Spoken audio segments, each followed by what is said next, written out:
Yeah. Kiefer. It's always funny. I was never really like a wine drinker or nothing until I found the truth. Now we drink a glass with every supper.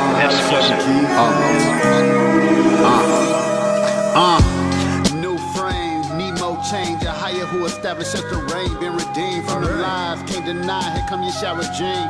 Law can't find, check the strings on my borderline. Flesh mortifying, purging sin, but it's more. Are we on? All got stories about where we been, but enjoy the grind. We done bruised, wake 'em up by twos. My Lord wrote the script, watch me move. Brothers and sisters, we are experiencing something that I've never seen in all my years broadcasting or teaching through these social networks, brothers and sisters. You can come on in, but boy, as you come in, hit the like button so that you can drive the traffic here. I'm experiencing something on this other side of these computers, and Elder Lawyer and Elder Elder Gocc can bear witness, that I've never seen before. And it usually happens, believe it or not, an hour or so, right before we are about to, it usually happens right before we're about to broadcast. The last time they struck our channel, it was during a broadcast where we couldn't upload or we couldn't stream or upload for 3 months. Then we received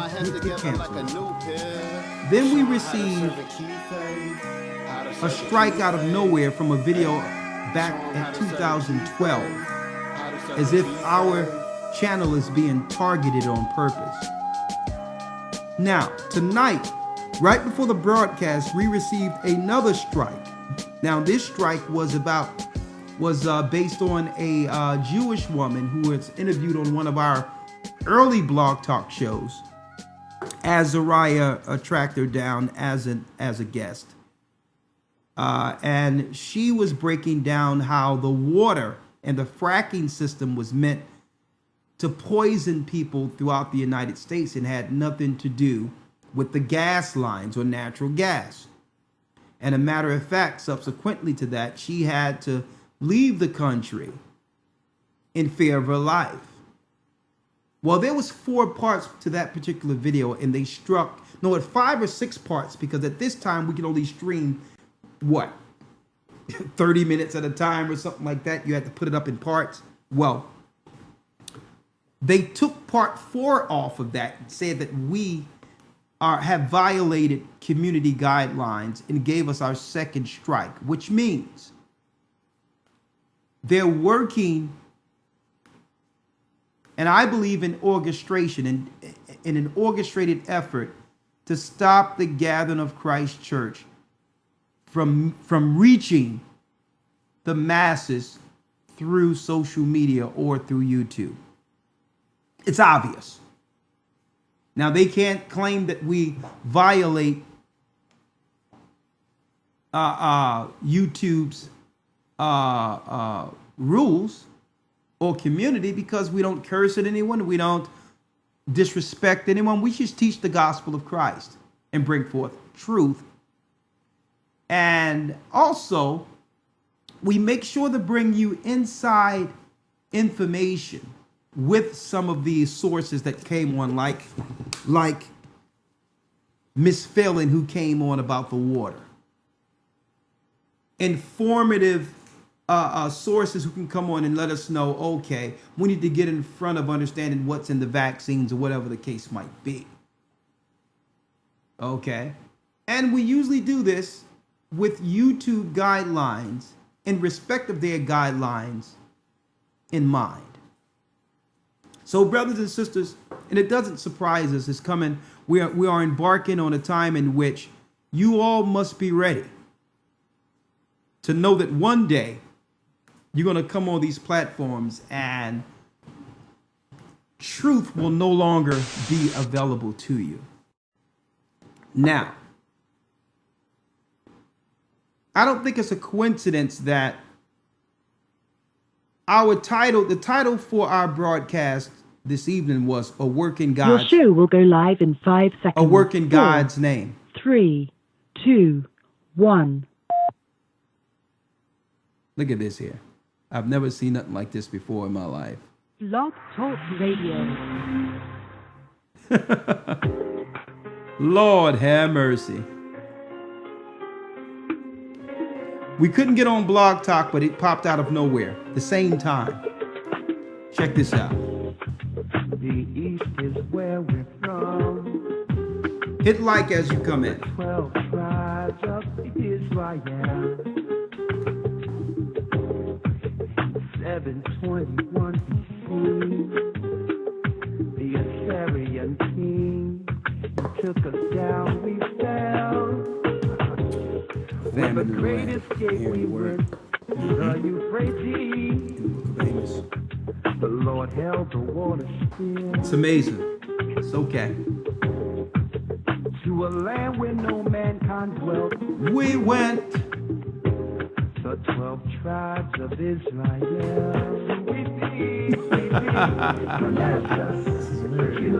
I've never seen it ever.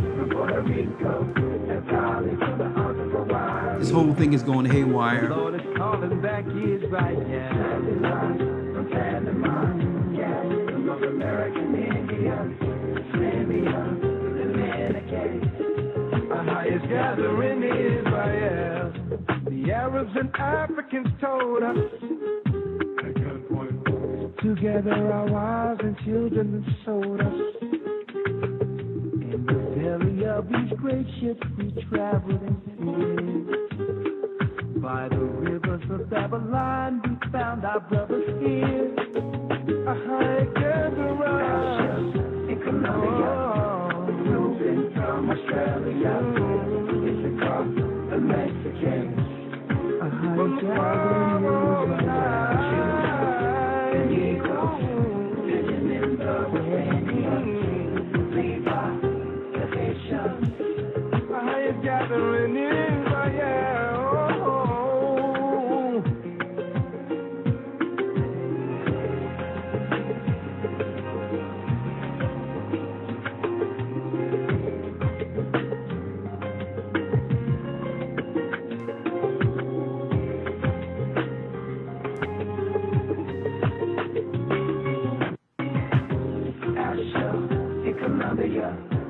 Moving from Australia, it's across the Mexicans. That's who we see, Judah, the Negroes, living in the West Indians, Levi, the Haitians. Have you ever seen anything like this? Manasseh, the Cubans, Ephraim, from Puerto Rico, and Valley from the Isles of Hawaii. The Lord is calling back Israel.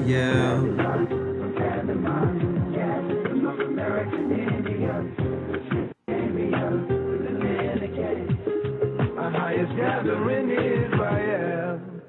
Shalom, brothers and sisters. I'm Elder Ricard Shaw, the Gathering of Christ Church. I don't know how long they'll allow us to be before you here on this platform, but I would like to say shalom tonight and thank you for being a part of this awakening and supporting the Gathering of Christ Church.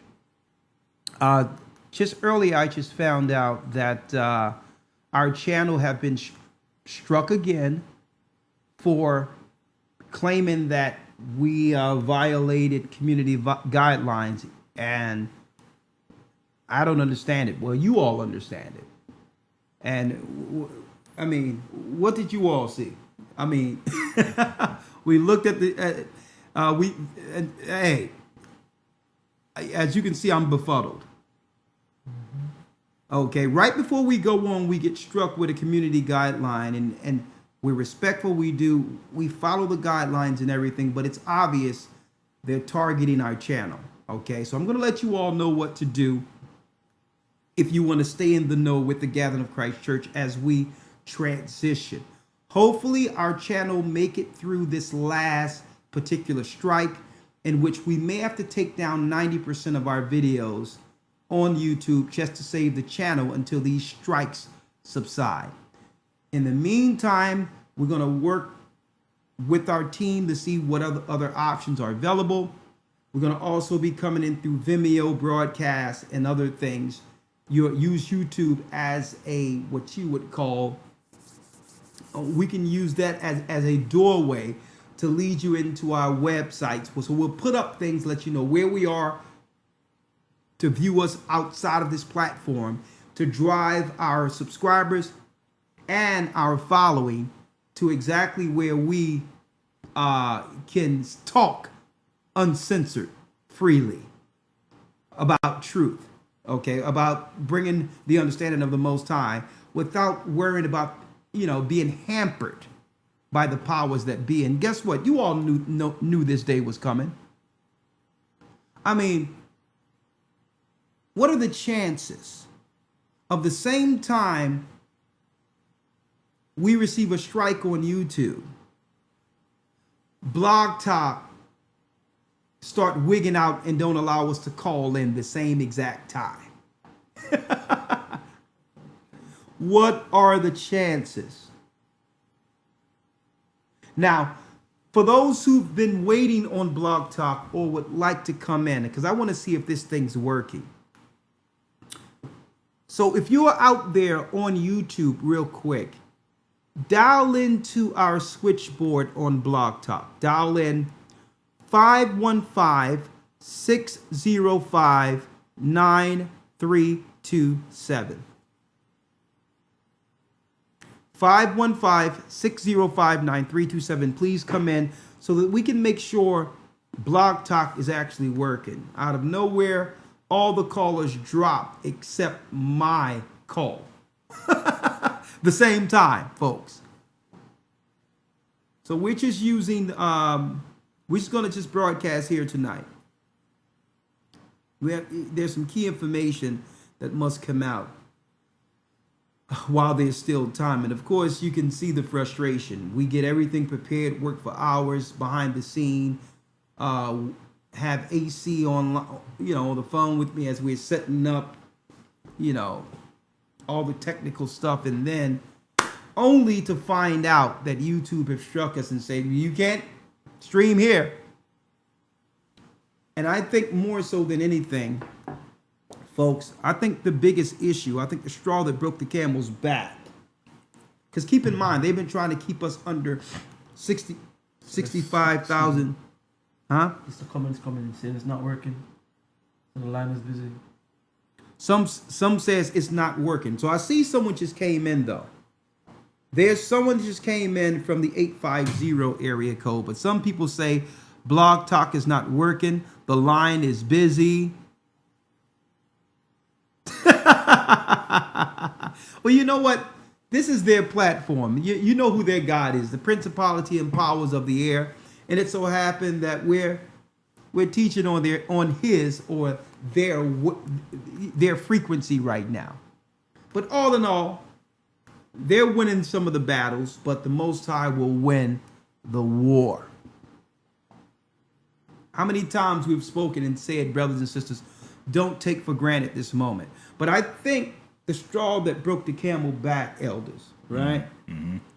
I think last week during this time, in the midst of the tabernacles, I believe when they seen all those people together, God's people singing the Most High's name and praising the Most High, outside of mainstream religion, out there at the Feast of Tabernacles, the Gathering of Christ Church, out in public, out camping. There's no fights, no arguments, no variances, no negative examples. No negative examples. Check it out. That can be, I want y'all to see something real quick. Right? Check this out. The same time YouTube have, the same time YouTube have told us, let me see, I don't want to mess this up here. How can I get this? Y'all need to see this. 1 second. Look at this. Look at that. The same time YouTube is taking us down. You see this? Blog Talk is saying they're experiencing issues.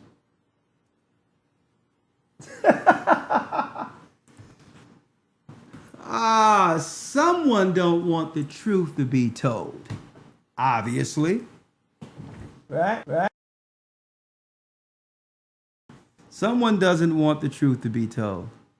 Anything, Godra? Nah, man, I'm just odd. Amazed. Yeah, I'm amazed by it. You with me? I'm amazed. I've never ever seen this before like that. and what's even crazy is that even the content of which is being struck, right? That's them, that's it's a 2012. That's almost 8 years ago, and we have had way more severe content than that. We've had way more controversial content than that. Yeah.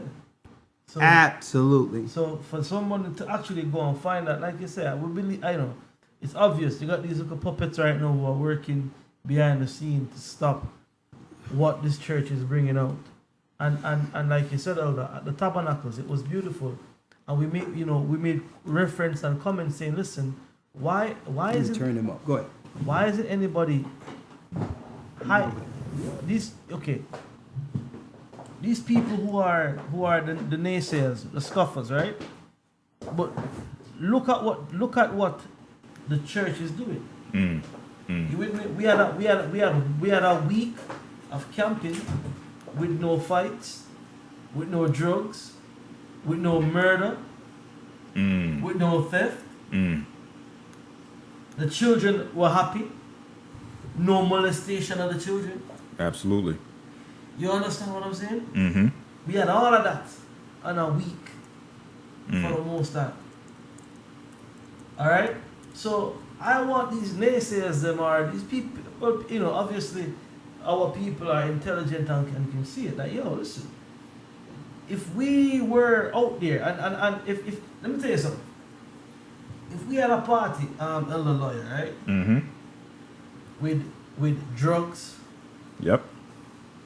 Strippers, sorcery going on, everybody be like, yeah man, that's alright. Right. But we had a gathering of God's people. And you know that's supposed to hurt enough people when they hear that. God's people. Yeah? Gathering of God's people in love, unity, and respect, and giving praises to the Most High. So, this is even more testament to the times that we're in right now and how serious the times are.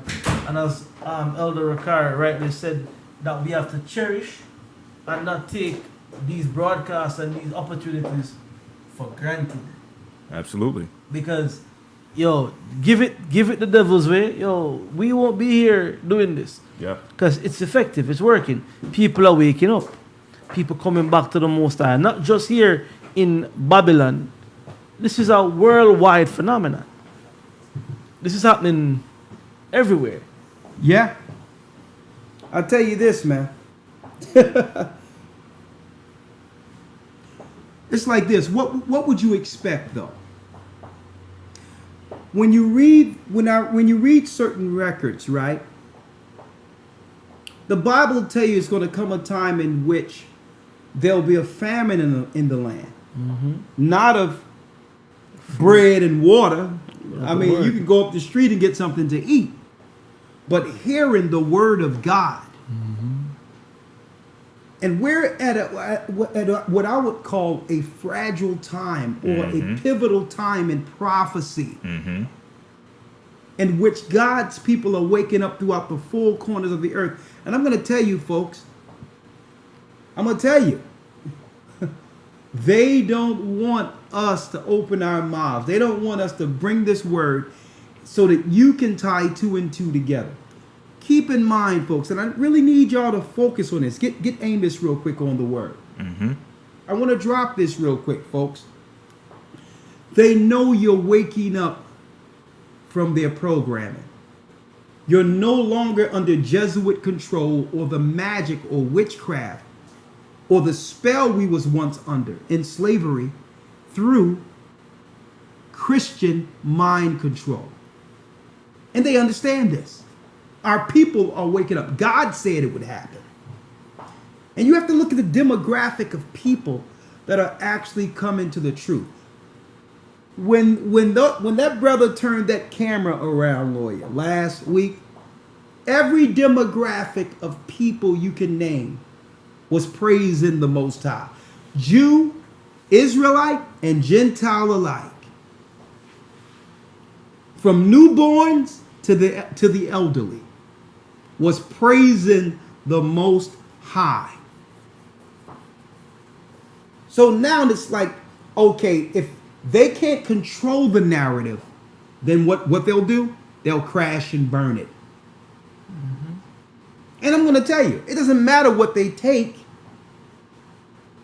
In reality, the anointed are hedged. It doesn't matter what they take because the Most High has our soul. See? They can take that, whatever they're going to do. Of course, we would like to use the platforms. We want to be where the people are and tell them the kingdom is at hand. Of course. But you have to know, brothers and sisters, you had to know that this time was coming, right? Remember years ago I said, take advantage of this because they're not going to allow you to hear truth soon? And that you're going to come online and the only thing you're going to see is the same mainstream garbage you ran away from TV for. You chose YouTube because you didn't want to see that garbage anymore. And you were tired of being lied to.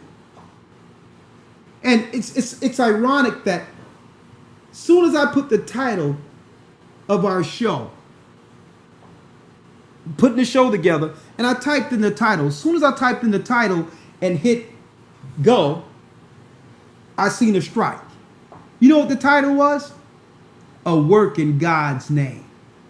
That was the title of this specific broadcast, brothers and sisters.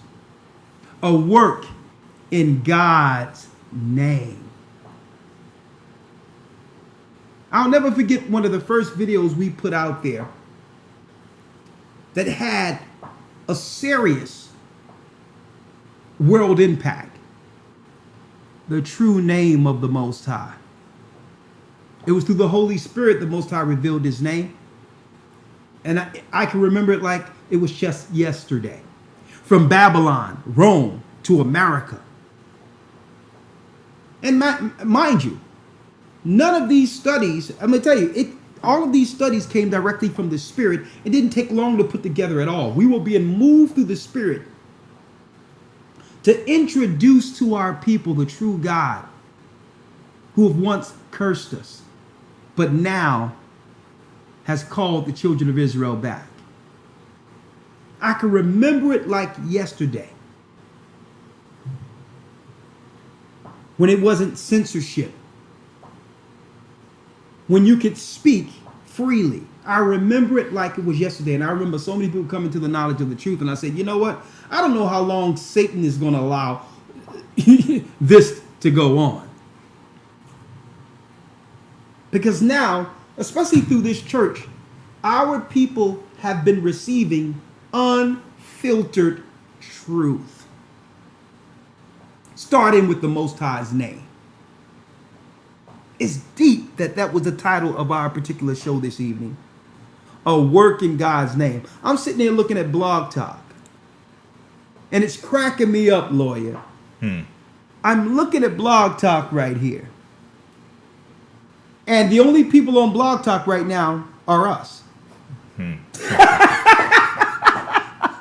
So they struck YouTube, our main YouTube page, and Blog Talk the same hour. Tell me they don't have their hand on the button looking at this, trying to stop this.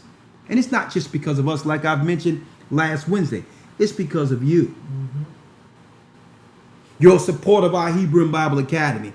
I mean, we brought out some serious information on Polycarp, this academy. Just an introduction to it. That we're breaking down in a few weeks, breaking down Christianity, how all of the sources that mainstream Christian Jesuits and colleges are using and universities are using and theologian schools are using, all of their mainstream sources that they go back to the 1st and 2nd century are heretical sources that were already deemed heretics by the original church. The direct generation under the disciples denounced all of the authority of the Roman Catholic Church's references, or people they deem or refer to. The history on Polycarp. On top, denouncing that, saying that you're not even a true Christian if you denounce the high holy days, because the apostles made it clear that if you're going to follow Christ, you have to follow the holy days in the Bible. That's clear information. Not only through YouTube, we segue to the Hebrew and Bible Academy, where you're learning more in one day than you had all your life in any religious institution about yourself and the world, according to the eyes of the Most High, His Word, according to His throne, according to how He viewed the earth. You can't find that nowhere. And now they're striking our page. And I bet you if you go on YouTube and type in Israelite, you'll still see people cursing people out. You'll still see all the negative portrayals they would like people to see as an example of what an Israelite is. I bet you can find that. But I digress.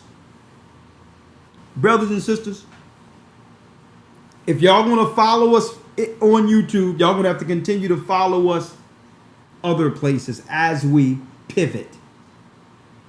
Okay? As we transition, so to speak. Because we're going to have to. They're making it where a man can say, you can say anything about a man and not violate community guidelines, as long as it's not a gay man. You can say anything about a woman and not violate community guidelines, as long as it's not a gay woman. So the question is, and you think about this, think long and hard, who is this community they're talking about if we're not included? That's being violated. Because I can say anything I want about a sister, and that sister can flag my page over and over and over again, and you know what? YouTube will let that page stay up, wouldn't say anything. I can offend a brother right now and say anything I want about another brother. And you can flag the page, and I can talk about a brother. I can talk about any of you, and YouTube won't say anything. So the question is, who's really the community they're protecting? Who's really the YouTube authority? As in the days of Noah, then shall the coming of the Son of Man be. And what I said is, let's not let this deter us from the message tonight, what I wanted to bring out. I got this old beat up book in front of me. Look at this thing, all beat up. Like it been through something, like it been through a flood, right? I'm like, you know what? I'm not going to let them deter me from what I got to bring out tonight. Hey, if you can get into Blog Talk, get in with, what's the number? 515-605-9327. They say their engineers are working continually to try to fix Blog Talk in the background, coincidentally. Probably in about an hour and 30 minutes after this broadcast is done, we expect Blog Talk to work fine. Right? Now, real quick,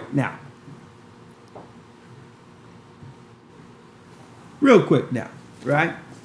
Elder Lloyd, is there any way that you have access to that old conference number you had before? Yes, sir. You have access to that? Yep. Because what I can do is I can pull that up over here. Okay. Over here. And we'll just get out of Blog Talk real quick. All together.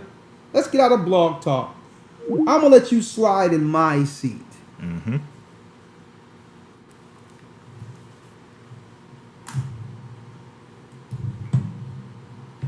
Right?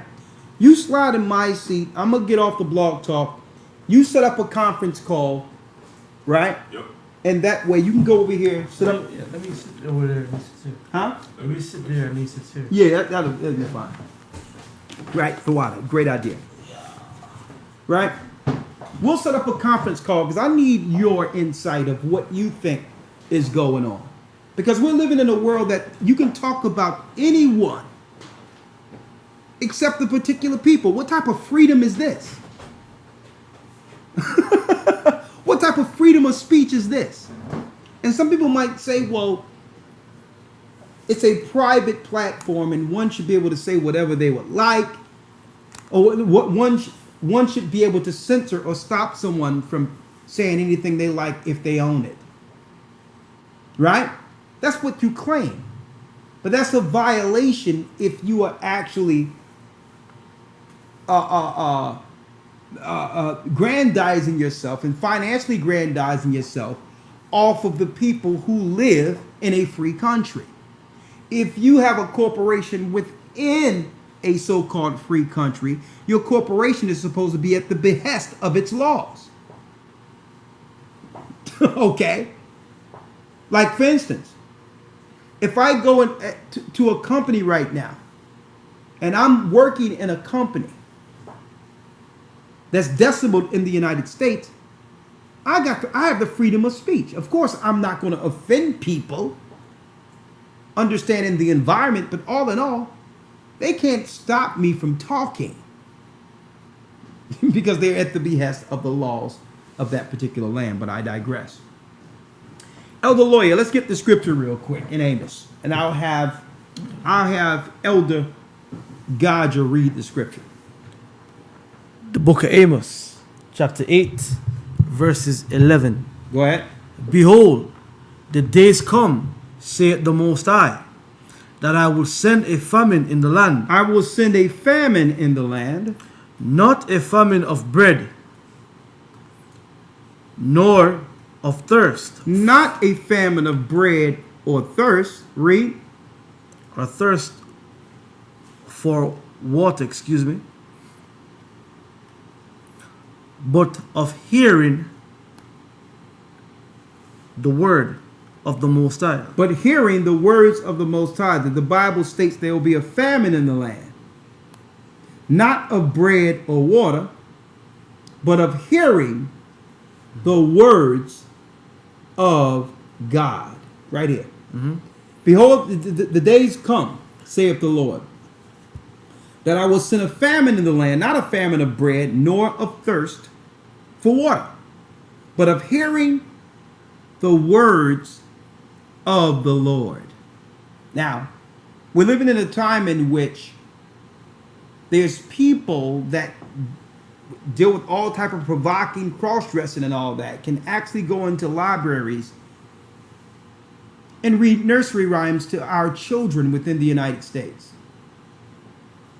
That's the time we're living in. But if you were to pull out a Bible and teach the Bible, you're viewed as the weird one, as the crazy one, as the queer one. Brothers and sisters, like I've mentioned many days before, we're in the times of Noah. We're also in the times of Lot. Okay? And guess who's at the door? We're in the house, and guess who's knocking at the door? Folks, I'm going to tell you, it's here. It's a total onslaught on humanity. And that's why we're putting it out there. This thing is about to blow, folks, and it's time for us to prepare. And I'm saying, brothers and sisters, if this work have benefited you or have connected you with the Most High or have helped you connect the dots, it's going to be upon you. It's going to be upon you, folks. It's going to be your responsibility to make sure you follow us through, even beyond YouTube.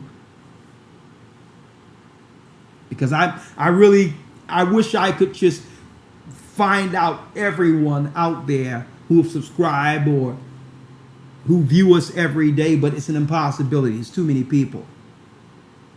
I'm going to try my best to make it where you can still reach us. You understand? But it's going to be your responsibility to follow us all the way through this, right? Now, you have to follow us all the way through. They're coming at us. They're coming at freedom of speech, folks. We got to put our headphones on to hear them, right? Mm-hmm. Okay. Yeah. They're coming at freedom of speech, but I digress.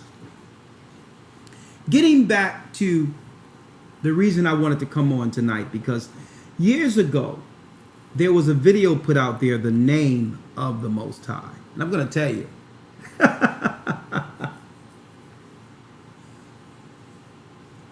I thank the Most High for giving us the understanding. Because I didn't know back then, I really didn't know what impact that would have. And how that would reverberate throughout the earth, the Most High's name. I had no idea. I just put it out there. Welcome. This service is provided by freeconferencecall.com. Okay, so we good? There is one host in this conference. Okay. Okay, we just turn down the music, right?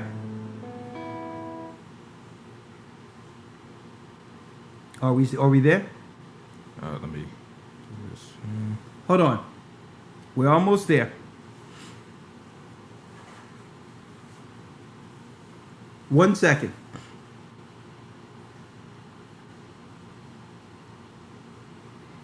What's the output? The output would be this right here, Scarlet. Okay. Right? 1 second.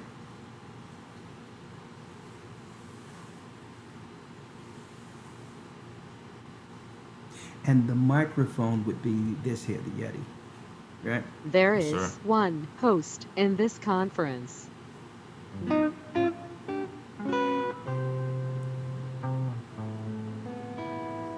Don't worry about it. Just turn the volume down here. Just turn that down. Yep. Right? Okay. Whenever we're ready, you can let me know, okay? Yep. All right. Absolutely. Getting back in, right? Nice music, actually. Getting back into this, right? Brothers and sisters, we're here on a different page because they have struck our main page, claiming that we have violated something. But don't worry about that. Just follow us here until we pivot or transition into the next phase.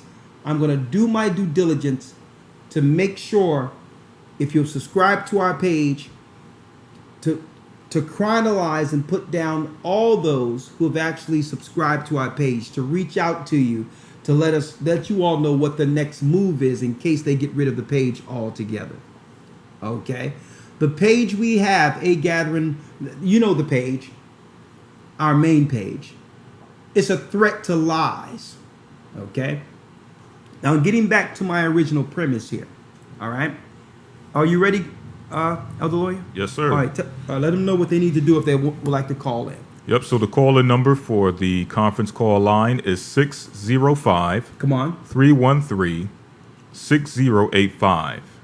Again, 605-313-6085. The access pin is 251-529. Again, 251-529. Okay, let me put that in the actual chat so that they can call in, right? And after this, we're going to jump right into this broadcast, the meat of it here. Okay, what's the number, Elder Lawyer? 605 605 313 313 6085. 6085. And the access code is 251.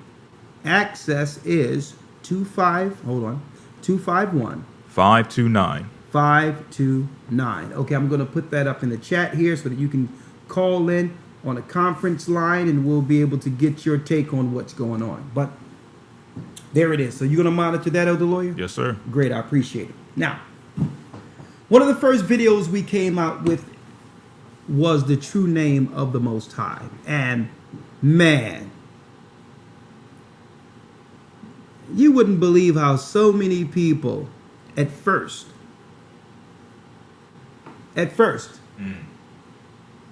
understood how groundbreaking that was that the Most High revealed his name to the children of Israel. And he was doing it again like he once did before we came out of the land of Egypt, our people, God's chosen people.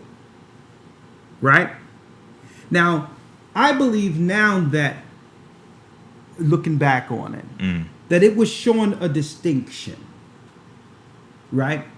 Doing a work in God's name. Right? It began to show a distinction. Like, for instance, how do you know? How do I know this is Gocc? That's Gocc's name.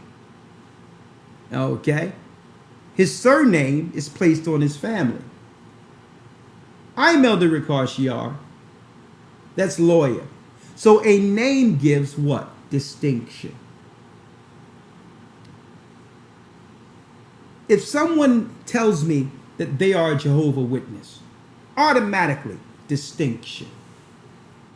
If I'm speaking to someone that wears Muslim garb and says they're praying to Allah, automatically distinction, Muslim. So I didn't understand the impact of what the Most High was doing at that time. Hey, I was just revealing what the Most High showed us. But then I tend to understand and realize, folks, that it was part of a great prophecy. That we were just vessels in a prophecy. That the Most High at the very end, when he would begin to awaken the children of Israel, he would reveal a name, a distinction. Not what you're used to. Not Jehovah. Not Yahweh. Not Jehovah. Not Zeus. The God of the Hebrews. Ahia. Not Allah. Now, why am I bringing this out now? Because I believe these attacks are happening at a great rate, at an alarming rate. Because that same God who has revealed his name, eventually, within the church, revealed his gospel, the path, and understanding how we must interact with each other in the spirit of his son. So we took almost a year, not only with the Most High's name, but we took almost a whole year focusing on instilling the core doctrinal points which would lead us from Babylon or from wherever we're scattered in the earth back to the wilderness if we follow the original principles given to the disciples. Right? I'm going to show you where this is going. A distinction was made with that video because at first most people was on board with it, but then the attacks began. We're getting attacked from the Judaic faction. We're getting attacked from the Christian faction. We were even getting attacked by our own Hebrew Israelite brothers. Not because we said anything wrong, not because we've offended them or, hurt them in any manner.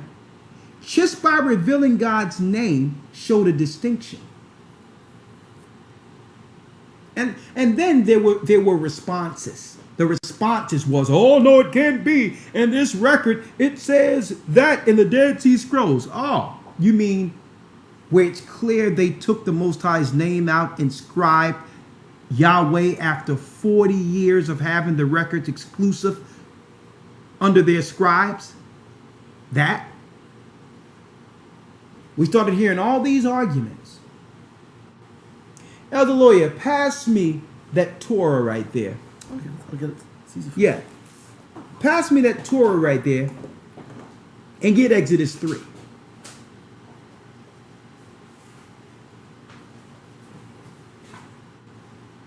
Right? The Most High's name gave a distinction. It's as if the Most High began to sever those who was following the gospel from everyone else. He was drawing a line in the sand. And some people out there are claiming now, same people that used to claim his name was Yahweh and Jehovah, like these other groups out there, some of them now are saying it doesn't matter. That you just have to follow the law above God's name. And we're gonna totally destroy that deceptive tactic they used. It was a deceptive, and they know the scripture is not talking about that you should follow God above follow the law above God's name. They know the scriptures aren't saying that. But you got some deceivers out there. Why?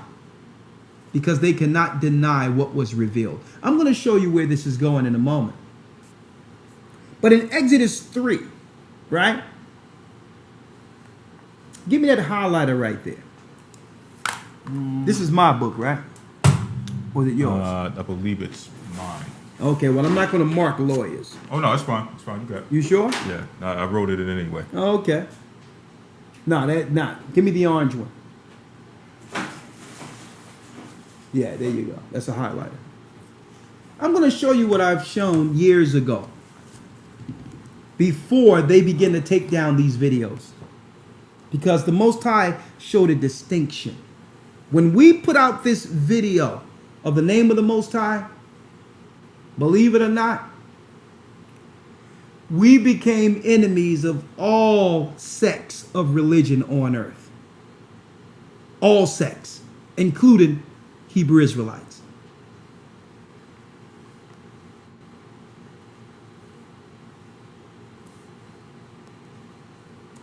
I need you all to see this. And it says, Exodus 3:11. And Moses said to God, who am I that I should go to Pharaoh and free the Israelites from Egypt? And he said, I will be with you. I'm reading from the Torah here. It's a slight different than what you were seeing in the King James Version, but same context. And he said, I will be with you. That shall be your sign that it was I who sent you. Now, mind you, folks, the Egyptians are what? Yes, the Egyptians follow polytheism, the belief of more than one God. There was many gods being worshipped in Egypt that Moses knew about. But the God of Israel said, I will be with you. That shall be your sign that it was I who sent you. And when you have freed the people from Egypt, you shall worship God at this mountain. Moses said to God, when I come to the Israelites and say to them, because that's who we are, we the Israelites, mind you. It's in the Torah. When I come to the Israelites and say to them, the God of your father have sent me unto you, and they ask me, what is his name? Why? Because the Egyptians knew of many gods. So when someone claimed that it doesn't matter the name of God, they're hiding something. When every religion, every follower of God has a distinction. Everyone has a distinction. So if you have somebody come to you and say, it doesn't matter, that's because why? They're lost. They don't know. or they're too proud to admit that the truth wasn't revealed to them. See? Pride. They'll know it's true. They'll see it in the Torah and still deny it because it didn't come from them. That's pride. Well, the Bible tells us, pride cometh before destruction, and an haughty spirit before fall. It says, Moses said to the Most High, when I come to the Israelites and say to them, the God of your fathers have sent me to you, and they ask me what is his name, what shall I say unto them? And the Most High said to Moses, Ahia, Ashar, Ahia. He continued, thus shall you say to the Israelites, Ahia sent me unto you. And the Most High said further to Moses, thus shall you speak to the Israelites, the Lord, the God of your fathers, the God of Abraham, the God of Isaac, the God of Jacob, has sent me to you. This shall be my name forever.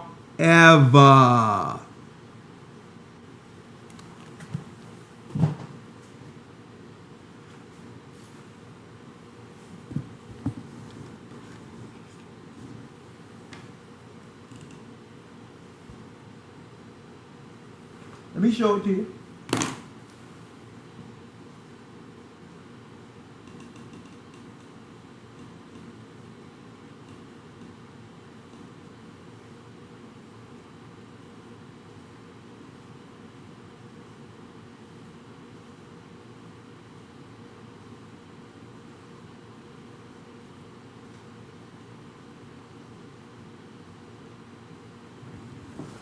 Now, it's ironic, elders, that his name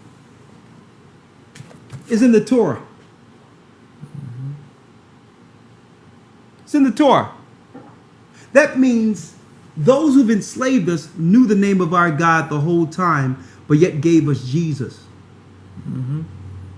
Didn't stop the Muslims or the Arabs from coming over here pushing Allah on us. See? Didn't stop the Romans from coming over, enslaving us, and pushing Cesar Borgia on us. A white image on us. Really, the worship of Zeus. Now, I want to pull out something real quick. Because I said that the Most High's name always had a what? A distinction. A distinction. One moment here. Okay, let me. Now, it's to a degree now that if someone here, the Most High's name that was given to the children of Israel, first given to Moses and the Israelites, automatically, if you hear that name in the earth, one would say what? If you hear Ahia, one would say what? You cannot it's almost synonymous with, oh, you must be following those guys from the Gathering of Christ Church. When guess what, folks? The Most High didn't reveal this to the Gathering of Christ Church. He revealed this to Moses. He revealed it to the Israelites. And the same people who are now getting free have full access to the throne. We understand our God is a jealous God. And there's a distinction with him. He's not like any lesser gods. There's many gods that have fallen to this world. But our God made them all. I'm gonna break this down and I'm gonna put this out there, because if one day we're no longer broadcasting anywhere, one day you don't hear from the Gathering of Christ Church, it will be proclaimed and documented. First, not just what's going on in here. The record is being written in heaven. That we stood while we had the opportunity on what the Most High have given us. His name. We stood on it. while the whole earth denied him, while the whole earth seen it, but yet scorned him, we stood on his name. And I'm going to show you how this is synonymous with the gospel, and you'll see that distinction. And this is why they're coming at our page. Because all knees shall bow and all tongues shall confess that the God of the Hebrews is the Most High God. And his name is Ahiah. And I'm honored to be a servant in this earth in these last times, proclaiming it. Right. I'm humbled by the Most High to proclaim it. That regardless of what happened in the earth in this short walk, we had an opportunity and didn't shy from the task of relaying his work, teaching his word in humility and love, and proclaiming his name throughout the earth. Mm-hmm. And it's a part of our gospel. Don't let anyone tell you out there that God's name doesn't matter, that his name doesn't matter, but yet Satan is being exalted, Allah is being exalted, Jesus is being exalted, Jehovah is being exalted. But when it comes to the Most High's name, it doesn't matter. And you got Hebrews out there talking that madness. And guess what? They'll have to give an account on the day of judgment because they had the opportunity. They seen the video. Okay? It was right in the Torah the whole time. Well, hold up. How can he be I am and he's in the first person and he's in the second person? Last I checked, there's a difference between the terrestrial and the celestial. God is all in all. He's not subjected to a person. He's all in all. That's what I am is. That's what Ahiah is. I am that I am. I'm everything.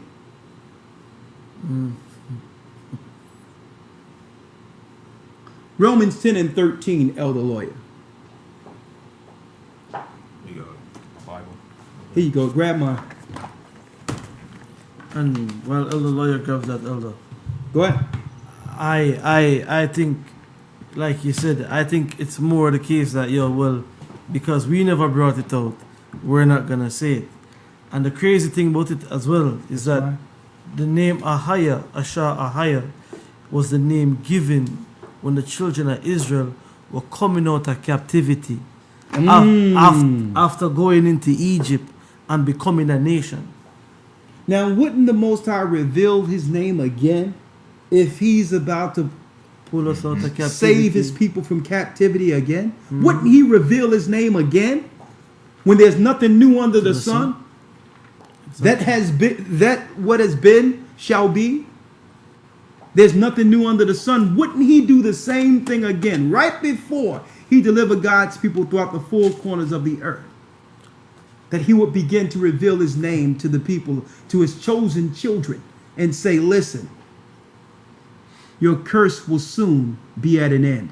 It's time to come home, Zion. And let me tell you, I'm not here to proclaim myself as anything. Let me make that clear. It's Christ. It's Christ, brothers and sisters, who's to be exalted. He's the one Moses prophesied of. And it's through his spirit, through baptism, the resurrection, the laying on of hands, the teaching of the judgment, the principles of Christ that it was revealed. It's through him. The same way it was revealed to Moses through the Spirit, it's happening again. And it's through Christ. It's not through a man. It's through Christ. And if anything, while they now censoring and stopping everything, I want to proclaim it one more time and put it out there. Folks, his name works. It has protected me through some serious, trying times. And I know the difference. I know the difference between calling on Ahia by Hashem Yeshaya than when I was in a church calling on Jesus. Okay. Romans 10 and 13. Read it. Yes, sir. This is Romans chapter 10, verse number 13. Come on. For whosoever shall call upon the name of the Lord shall be saved. Yes. How For shall who shall ever call on the name of the Lord shall be saved. Now I need you to examine that. If Satan knows the scriptures and read this, that whosoever shall call on the name of the Lord shall be saved, what would his response to knowing this be? What would his action be towards those who are looking to serve the living God? His task is to separate you from your power, from your God. It says, read it again. Because I'm reading now in the epistles now, for those who claim it doesn't matter. Read. For whosoever shall call upon the name of the Lord shall be saved. Shall be saved. Read. Verse 14.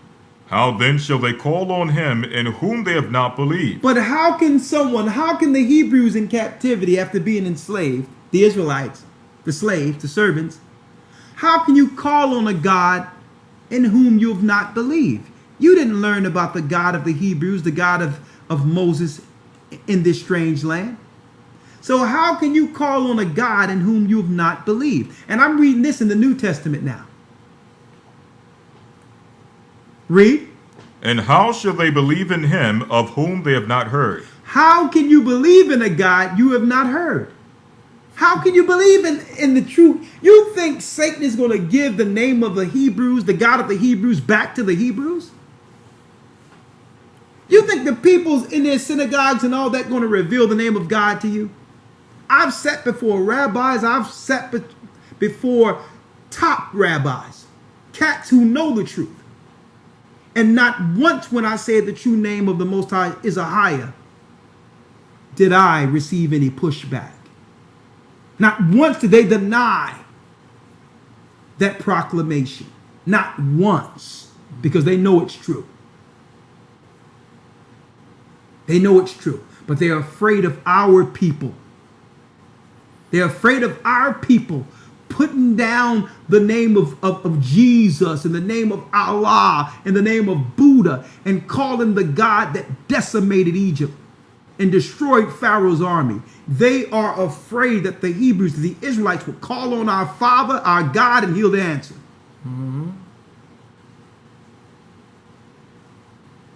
They are afraid. And guess what? Understandably so. Our God is no joke, and they know it. We've tried everything else. We're busting church wide open. Go, oh Jesus, and look at the conditions of our communities. Where is Jesus? Where is your God? We have to try something new, brothers and sisters. Try it. We've been lied to. They have disconnected us from our Father. And guess what? Most of us would get offended if someone called us out of our name. But yet we ascribe all the glory, splendor, creation to lesser gods. Offending a jealous God. Our God made all of them, including their low-life Lucifer.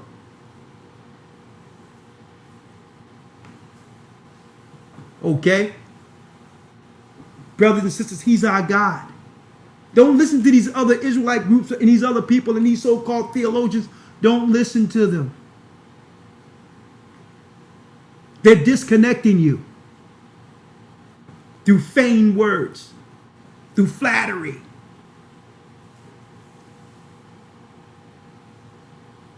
Finish reading. And how shall they hear without a preacher? And the New Testament tells us, how shall you hear without a preacher. So common sense would tell us the Bible is saying that the true preachers would be preaching God's name as part of the ministry.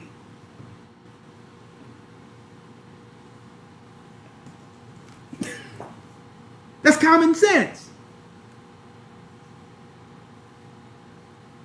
Moses being a high intellect, when the Most High said, listen, go and free my people, the first thing he knew to ask was, Pharaoh and them are dealing with all different types of gods up in there.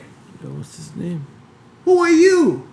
Who can I say is sending me that they can recognize?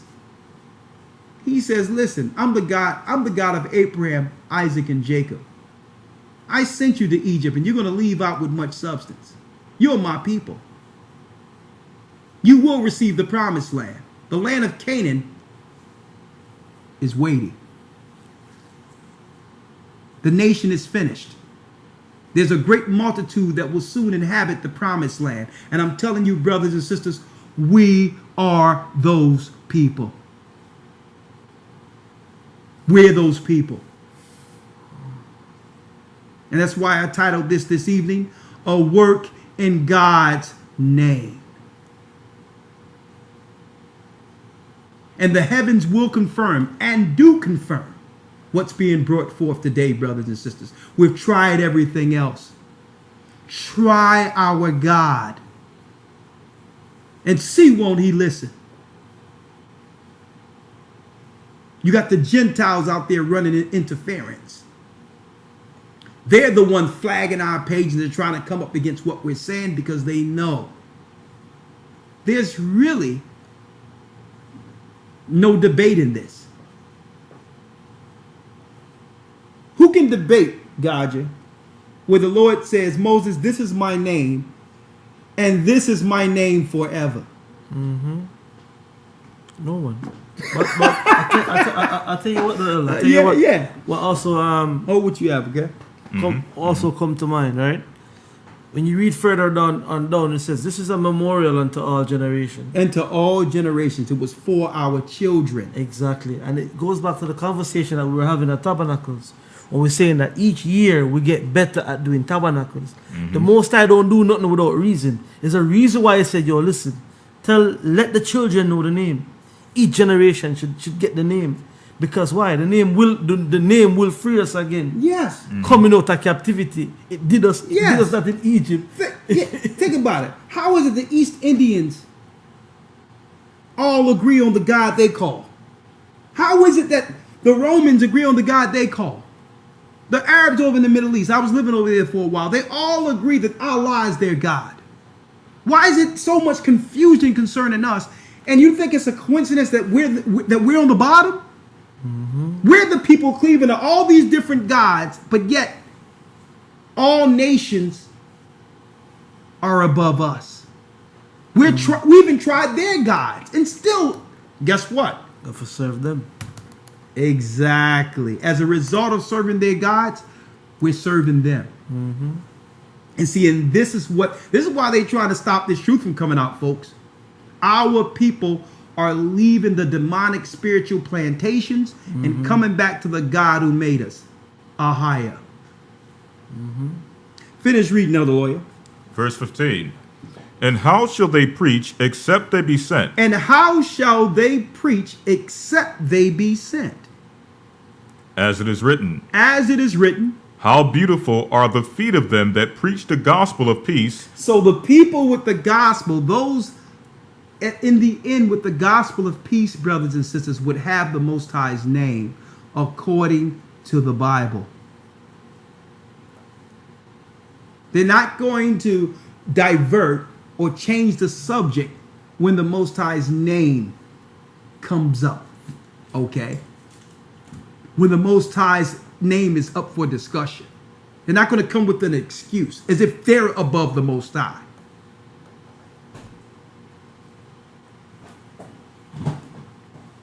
Read that last piece again, Elder Lawyer. Yes, sir. Verse 15.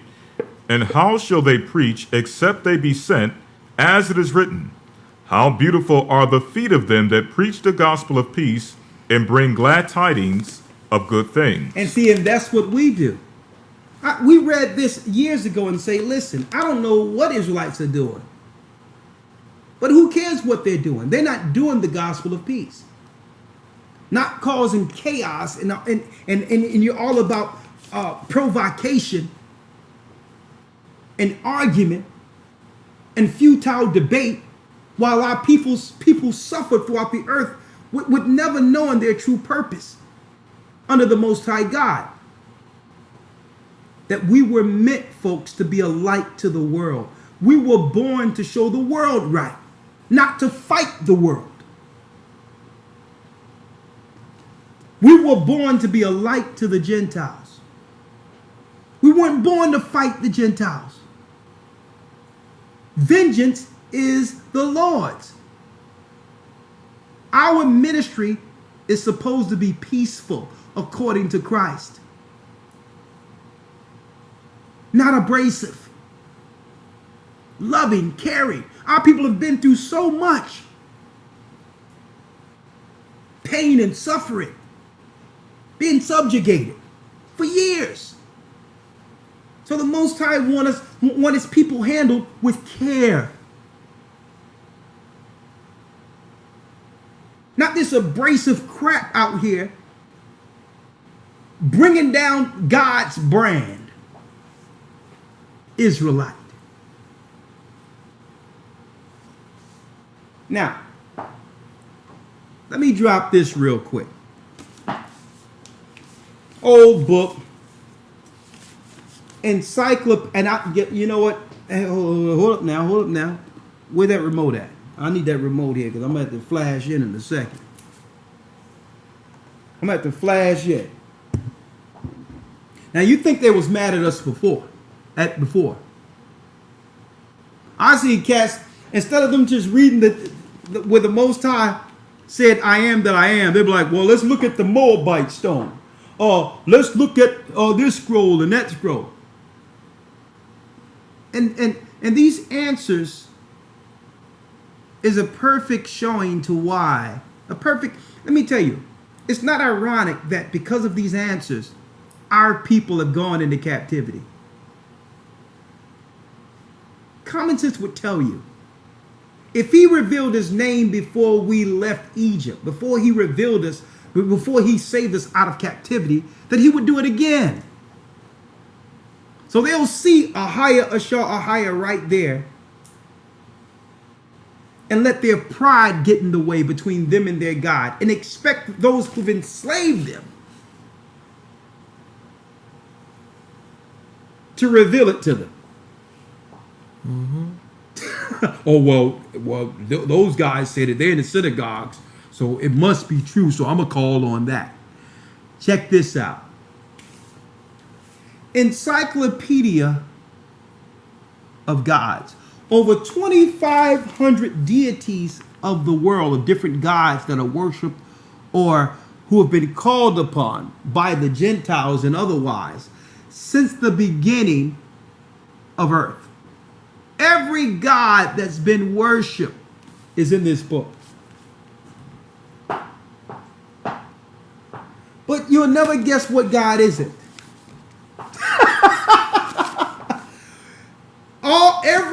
Over 2,500 deities and gods, but our God isn't written in this book.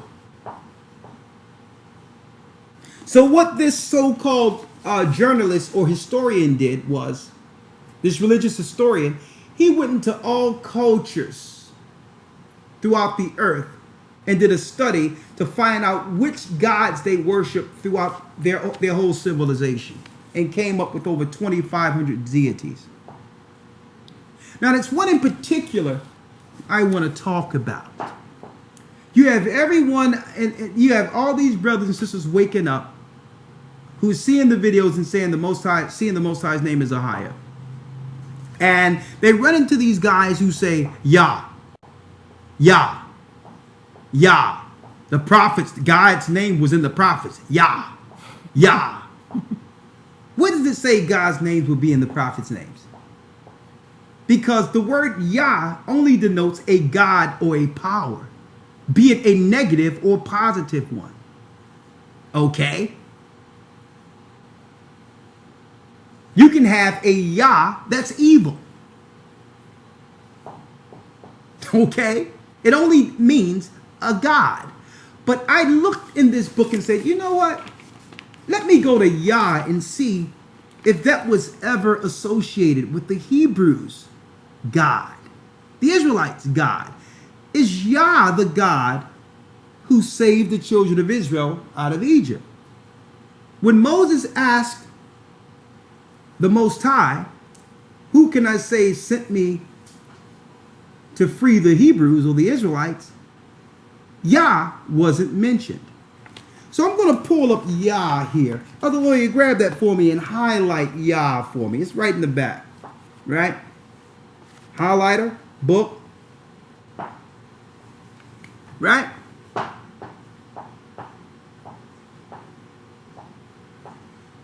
And then what they'll do, they'll speak to the ignorant and say, well, yeah, well, a higher, you can use that too. Yah is in a higher. Nah, the Most High didn't say it.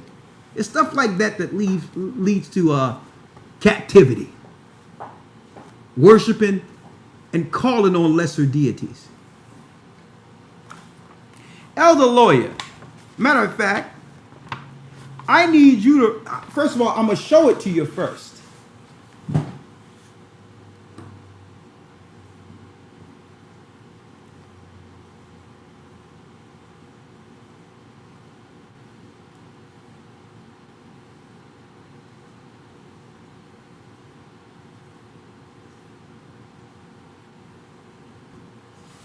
Okay.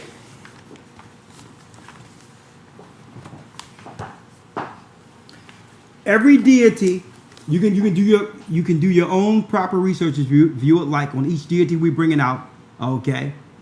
There's references for these sources in the back of the book. Okay. Encyclopedia of Gods. Read that, other lawyer, for me. It says Yah. Yah. Moon god. A what? Moon god. A moon god. Egyptian. What? Egyptian. Hold up now. Hold up now. Hold up. That means Moses, who was raised in Egypt, born in Egypt, would have known of Yah before he ran into the burning bush. The moon god was already being worshipped as Yah in Egypt. Hold up now. So is that paganism to me? You're pagan. You're coming down on the Christians for worshiping Jesus or a white image when you're worshiping the moon god out of Egypt, saying Yah. And that's why Yah predates the God of the Hebrews. It's also a name that was worshipped by the Shashu. The Shashu is another name for the Edomites. The Edomites are the modern day European or white people who once lived in Mount Seir. So that's why they uphold Yah and Yahweh, Jehovah, and all these other names they're pushing. Because they were worshiping the Canaanite god, Yahweh. The golden calf, Yahweh.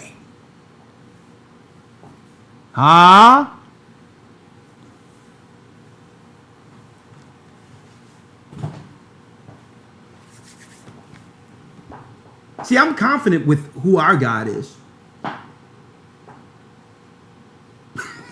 Our God isn't in these 2,500 because why? The God of Israel is dreadful. His name is dreadful to the nations. They hate his name. That's why. Read it, elder lawyer. Come on.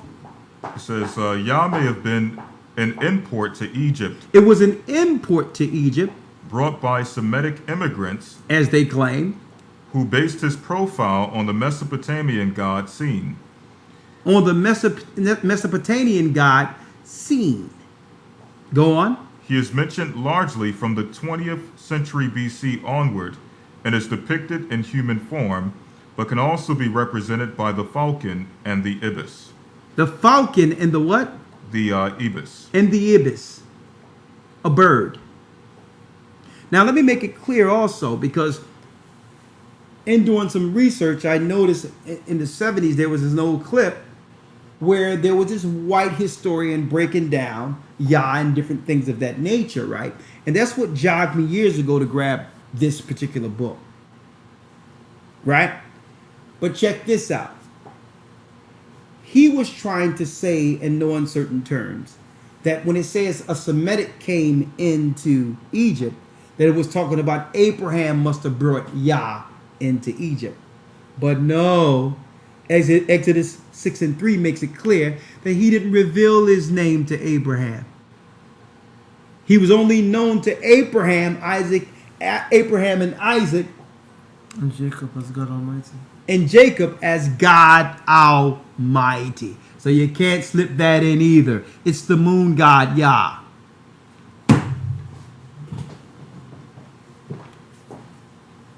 Now, I know if you've been upset with us before, you're really going to get mad at us now. The only thing we're asking you to do is to open your heart to the God who led to all of this. Okay? It was through our sin against Ahiah. It's through that sin our people were scattered throughout the four corners of the earth and was made to serve the lesser Gentiles, the pagans. Okay? We weren't supposed to serve other nations. We're better than that. We are better than that. And it's about time you realize who you are and what's your purpose. We weren't supposed to be serving Chinese people and Japanese people or Jewish people or Roman people, Cushite people. Our God is the living God. He's the God that made all gods. There's gods many. So we will continue to emphasize the true name of God. And I'm going to say this. I can expect the Gentiles to denounce or disrespect our God like they do in the Bible. Why? Because he wasn't their God in the beginning, throughout their civilizations. They give all honor to the God who set them up as they see. I don't expect them to say, well, Israelites, you need to follow the holy days and come back to your holy days. Why? They got everything by not following our holy days. They're Gentiles. Our God means end of rulership. Huh? Our God means the end of their rule. Yeah. Yeah, our God means the fall of their gods, their religions, their institutions. And it's deeper than, and another thing, we need to stop relegating the Most High's power strictly to color. It's deeper than just Jesus being black. That's low level. If that's all you can talk about. That's low level. Let's go down a few of these calls real quick. Before I go into these calls, let me make a few announcements. One moment.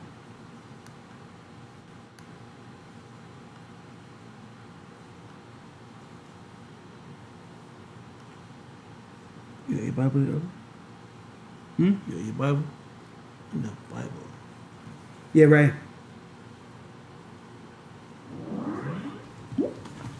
Here you go.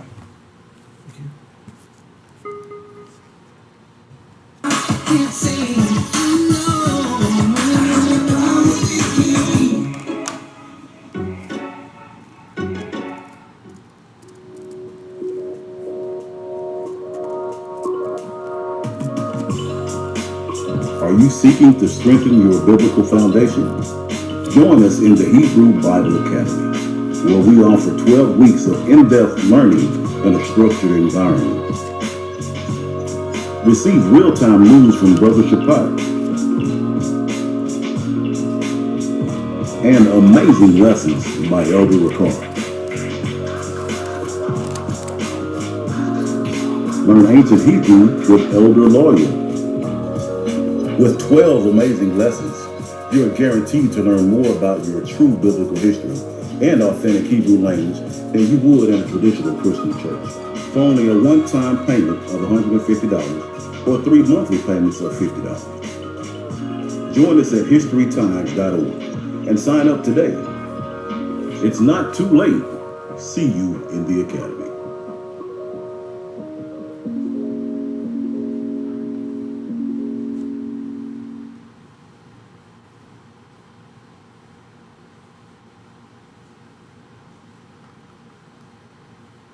Shalom, shalom, shalom.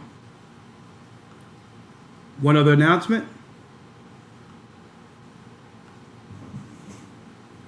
Shalom, brothers and sisters. This is Elder Ricard Shiar of the Gathering of Christ Church, and I would like to invite you all to our widely long-anticipated album release, Music with a Purpose, to inspire in faith and in love. That's right, I'll be debuting the brand new single, A Higher Power is With Me. And also, that's right, we'll have an I Am Apparel fashion show. Brothers and sisters, this will be a great gathering for all of our brothers and sisters, and you are invited. Now, of course, you have to be 18 years or older to attend. Now, doors open 2 p.m. Sunday, October the 13th, 2019. Okay, 2 p.m. Sunday, October 13th, 2019 at White Eagle Hall, 335 Newark Avenue, Jersey City, New Jersey, 07302. That's White Eagle Hall, 335 Newark Avenue, Jersey City. That's right, we'll see you there. Now, if you would like to actually book your tickets in advance because they're going quick. Okay, the ticket prices are between $35 to $75. And of course, the money goes towards the Gathering of Christ Church Media to further do the work and spread the truth and inspire the earth with not only the truth, but the praise of the Most High. Okay, so it's $35 to $75, and you can get your tickets through Eventbrite.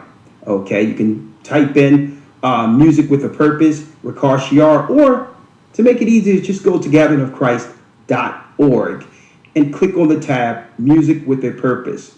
Yes, I'll see you there October 13th. I'm Elder Ricard Shiar. Come celebrate with us. Shalom.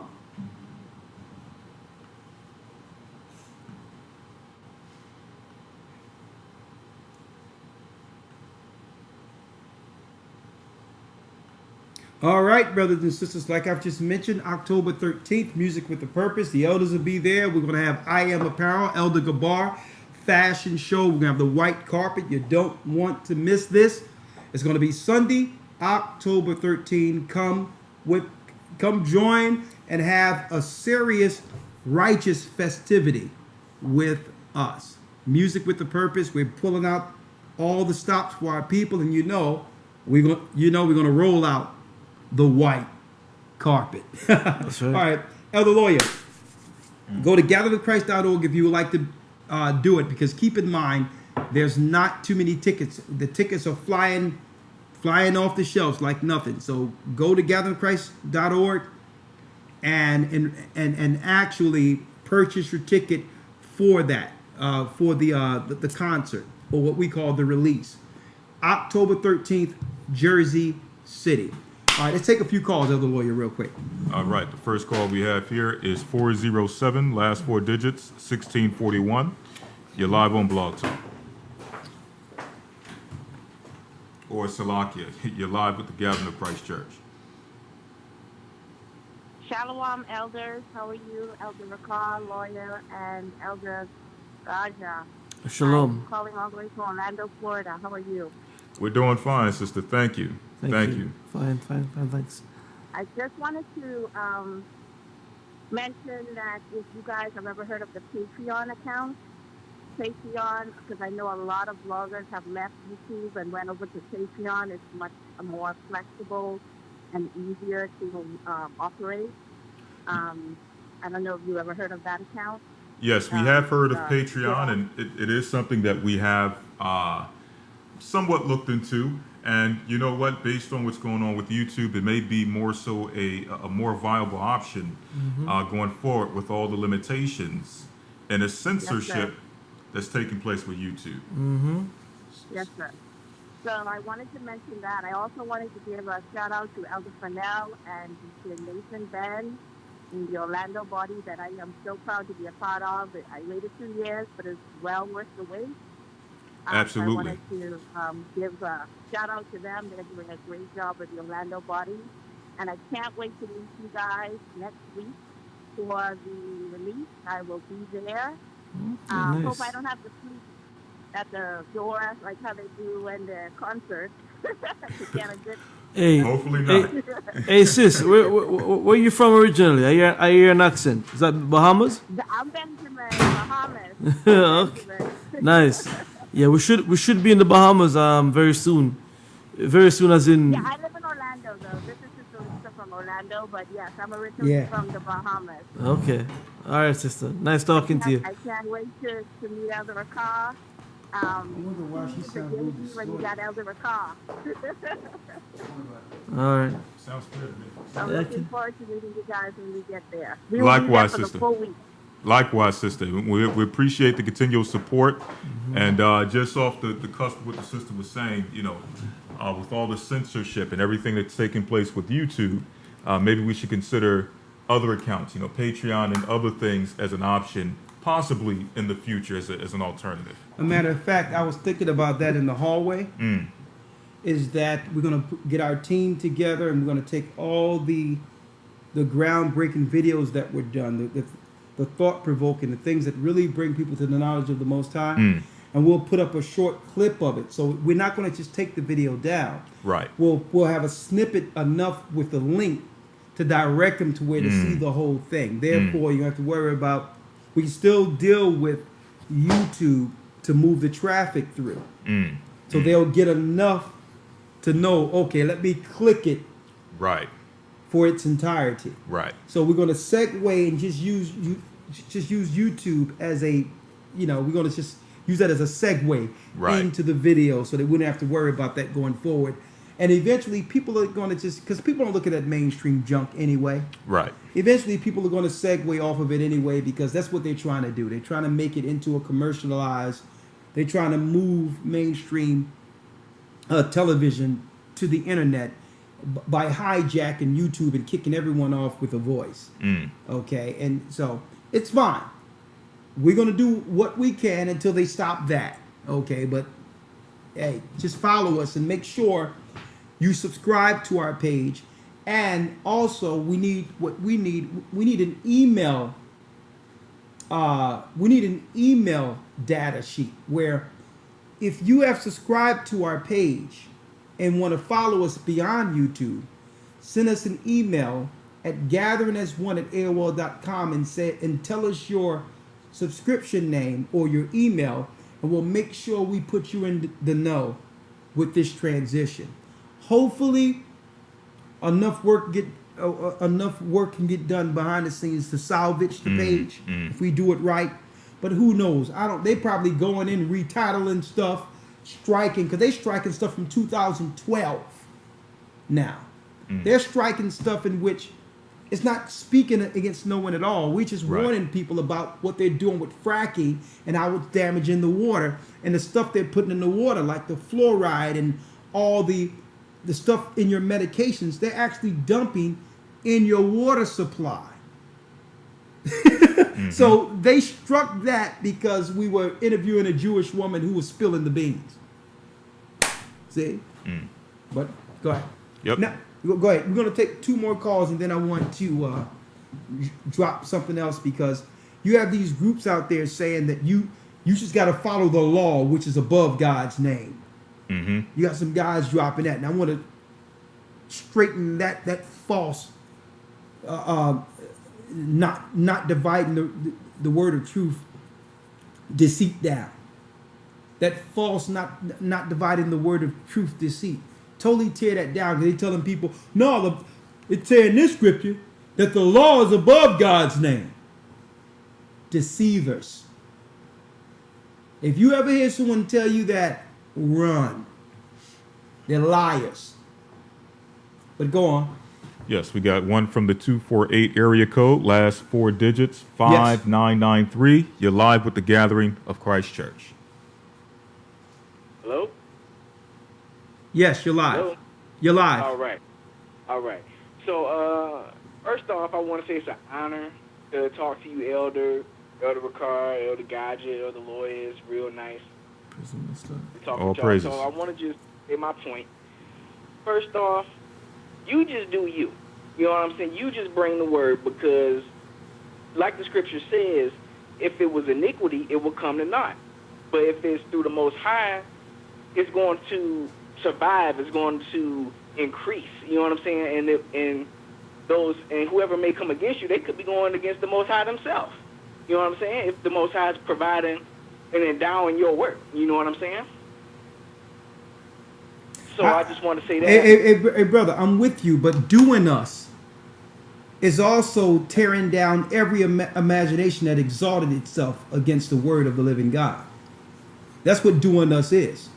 If someone is out there purposely deceiving our people now that knowledge have increased, and are purposely teaching to the contrary, trying to block, it's upon us to make sure brothers and sisters get the correct information to be able to filter through this chaos.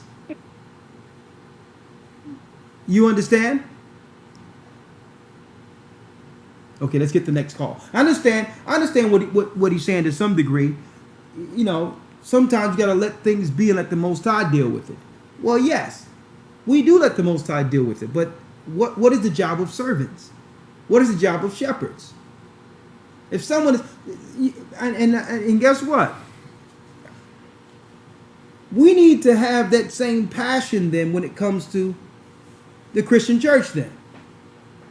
No one says, I understand what the brother's saying, but should we just do us and let the Christians continue to say Sunday worship is okay? And I understand what the brother's saying, but no, it's time for us to hold our brethren accountable for their lies. Okay? All right? It's time. Let's go. All right, we got area code 334, last 4 digits, 1409. You're live with the Gathering of Christ Church. Yes. Shalom, elders. How are you guys? We're blessed by the best. Shalom. Shalom. Good, good. Well, I just wanted to start by saying I am having a time of my life in the academy. Great job so far. This is my first academy. I'm ready. Can't wait to see what this lesson is this Sunday. I also want to say about everybody's talking about the case, the trial of the ex-cop in Dallas and the shooting. And I just want to let everybody know, like, everyone wants to be angered about it. All the Israelites, everywhere around the world, we're angered. And I don't blame us, but I want everyone to know that this is a time of awakening. All of this stuff is happening for a reason, guys. We must take into consideration, hey, we are the ones under these curses, and we got to really, really just watch ourselves, get our house in order, and protect ourselves as best as we can, guys. Okay, sister. Okay, go on. Finish your point. Go ahead. No, I'm asking. So there was a shooting, another unjust killing, correct? Yes, it's cop in Dallas, Amber Gocc, I think that's her name. She killed her neighbor, just walked in his apartment and killed him, and today was her sentence, and she only got 10 years. Yeah. And everybody is just angry, and I just, we have to take this time. So I'm going to ask you this, sister, because the media, those that control the media, has the option to put anything on the conveyor belt of media or of mainstream. to be viewed as hot button topics or important things we should know about. Right? There's a lot, like for instance, heinous crimes are going down in our community daily, which are not getting the same attention, correct? That's correct. So are we really upset about a death or something going on in our neighborhood with all the killing we allow amongst each other? Are we really concerned about that? I mean, I know I am. Yeah, yeah. And listen, Either whether let me tell you, it hits close home, sister, this is what I'm saying though. Anyone with a pulse, anyone with any level of compassion should be upset with senseless deaths, with people killing others, right? Anyone that's human or have a heart should feel that way. But my issue is we only feel that way with topics or things that they put before us to be incinerated about.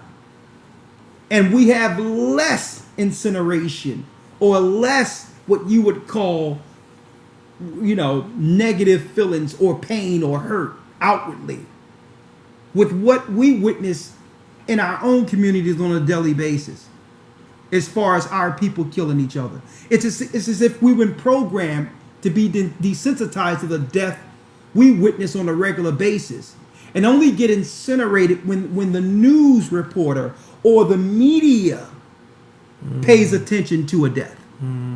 So what I'm saying is, and you should feel upset about any senseless death, but we have to weigh this and understand whether or not someone is pulling the strings or pulling our emotional strings. That's true. Oh yeah, and I know. Yeah, that's what I'm talking about. They're Yeah, using it. exactly. It's a platform. Exactly. Of course. So what I try to do is bring levity to these things, sister. I say, well, listen. If I'm going to be upset, I'm going to be upset across the board, and I don't need the media to bring forth, a topic or a scenario or a death for me to get upset about something or me to begin to care about something. That's just proving that their programming apparatus of propaganda still works on us. Exactly. Oh yeah, and because of the crisis, Elder, we are definitely falling for it. Yeah. Do me a favor, turn down the 4 a little bit on there. Yeah, that's what I'm saying though. It's the curses, but what I'm saying is, I'm talking about over there. Over there? Yeah, you'll see 4. Yeah, sister, but I'm gonna tell you, it's all a part of their programming. They need to see how many people are still under their mind control. Let me tell you, we'll know whether or not our people are serious about the pain and suffering and death that's going on when we begin to feel that way every day. That's right. About every death. Every death in our senseless death in our community. Every child that's stillborn or cradle killed due to a vaccine damage. I don't see no public outcry for that, and that's an innocent child. I don't see who should have more sympathy than a child at the behest of trusting their parents. But yet that go without any fanfare or media attention. The senseless death that I see with our people who naturally, after seeing a brother get blown away on a corner, replace a brother on a corner to continually to kill and shovel dope to their own people. And this is what we see every day. People we know and grow up around and we tend to view this as the norm. So I'm not going to get incinerated over anything if I can't get incinerated over that. So it's time. It's time for us to become temperate and not let mainstream controllers, these witches and warlocks, control our emotions. If we really care about the senseless deaths, then we need to look inward and begin to correct the senseless deaths that we can actually have control over, that we can actually change. Until then, I'm not giving nothing to the media promoted civil divisions. I'm not giving nothing to it.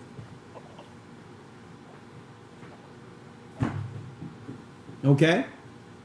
All right. Elder, one more thing before I leave. Yeah.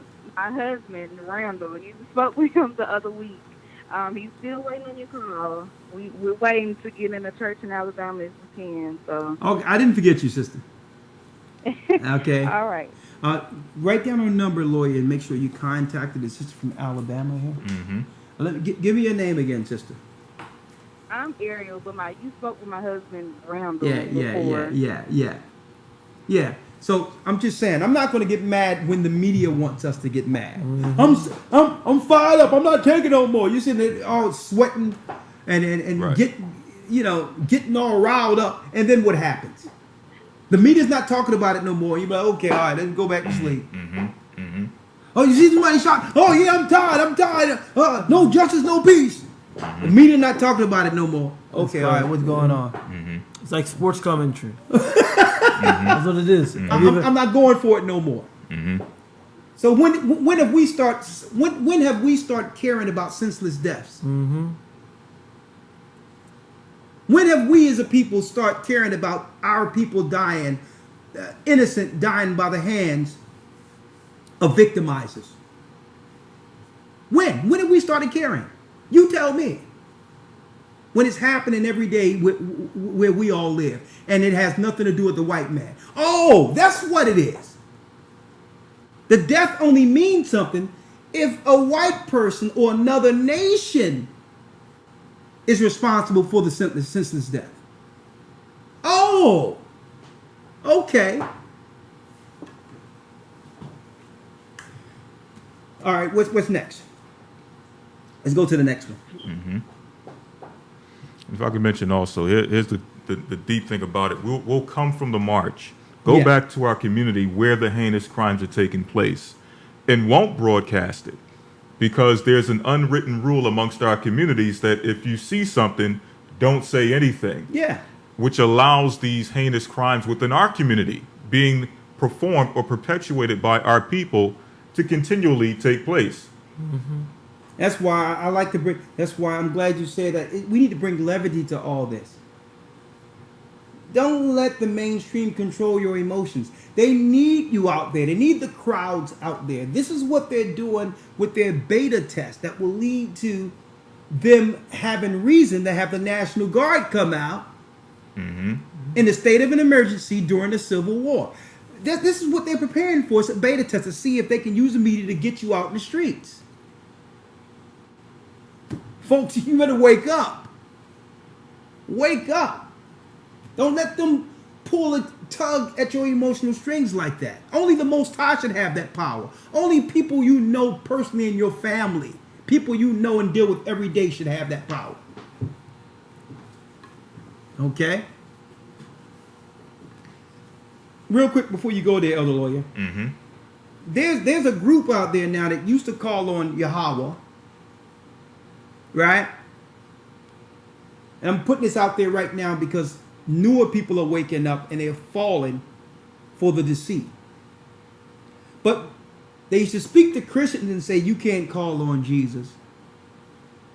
Because Jesus, there was no J's, his name is Yahweh. But it so happened after the Name of the Most High video came out, showing the true name, they were having many questions. Of course, everyone is having questions on the Most High's name now that it's revealed and it's in the book. They began to try to find a way around it by saying, well, it doesn't matter what God's name is now. And then began to use scriptures, butcher scriptures, not rightly dividing the word of truth. And I'm going to show you the scriptures they use to say it doesn't matter that you are to follow the law above God's name. I wanted to pull that out real quick. Psalms 138, right?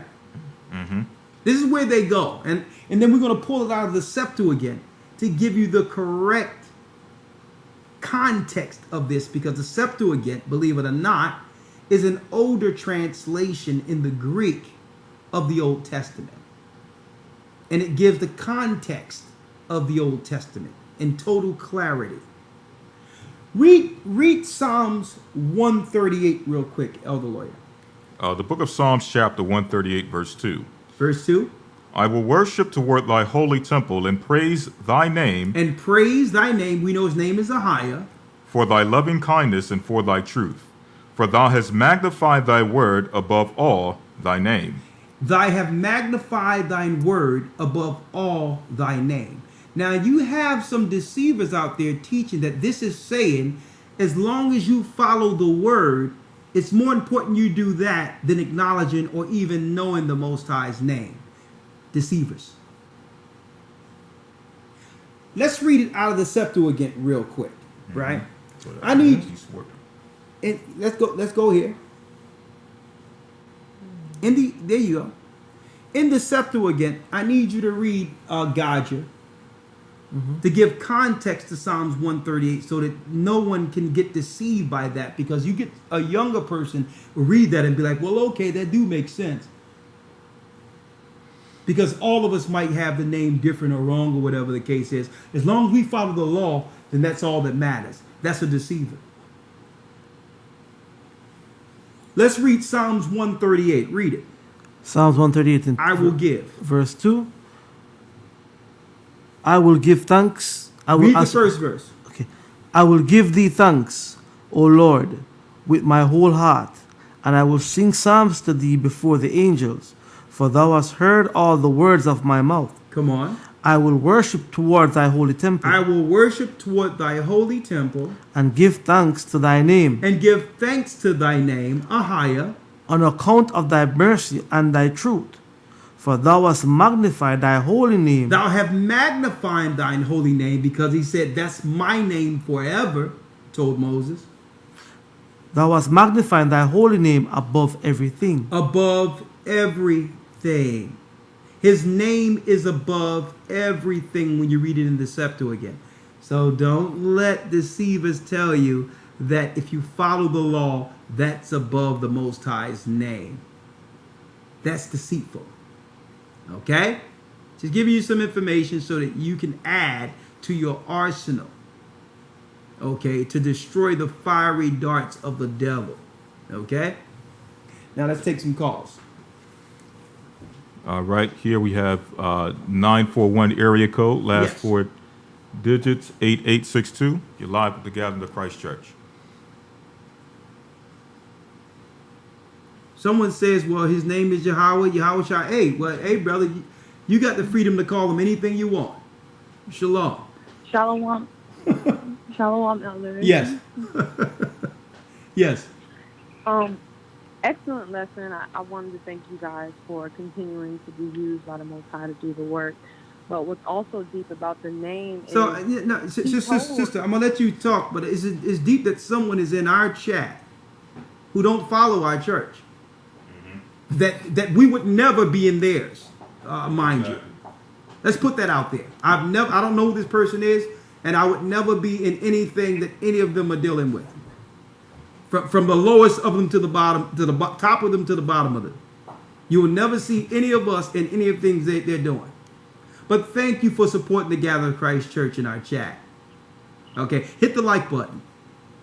Go ahead, sister.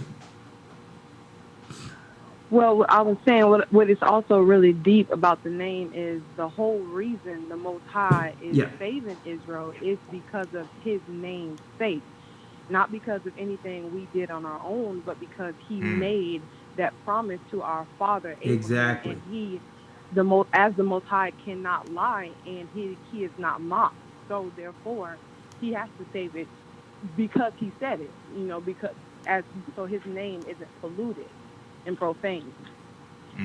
And also, even the scripture tells us, let whatever the Most High says be the truth, and every man a liar. So you can't philosophize away what the Most High said out of his own mouth. Well, thank you, sister. It's right on point. And you know what? It's the same as how people were coming out of Egypt. You understand? You're going to have a divide where he said, draw a line in the sand. Okay, we're all Israel, be it the obedient or the disobedient. But time and chance happen to all men. I'll tell you what, none of Israel in this earth today can say they weren't told. All right? They were told. All right. That's our The job. water elder. We ain't at your house saying, please, we beg of you. Call one of them. Hey, all right.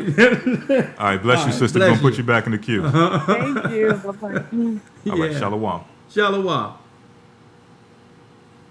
All right, we got 318 area code, last four digits 8304.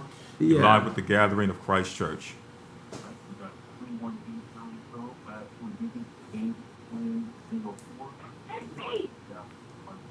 Yeah, that's you. All right, we're gonna. She said that's me. We'll get. She's coming. She's coming.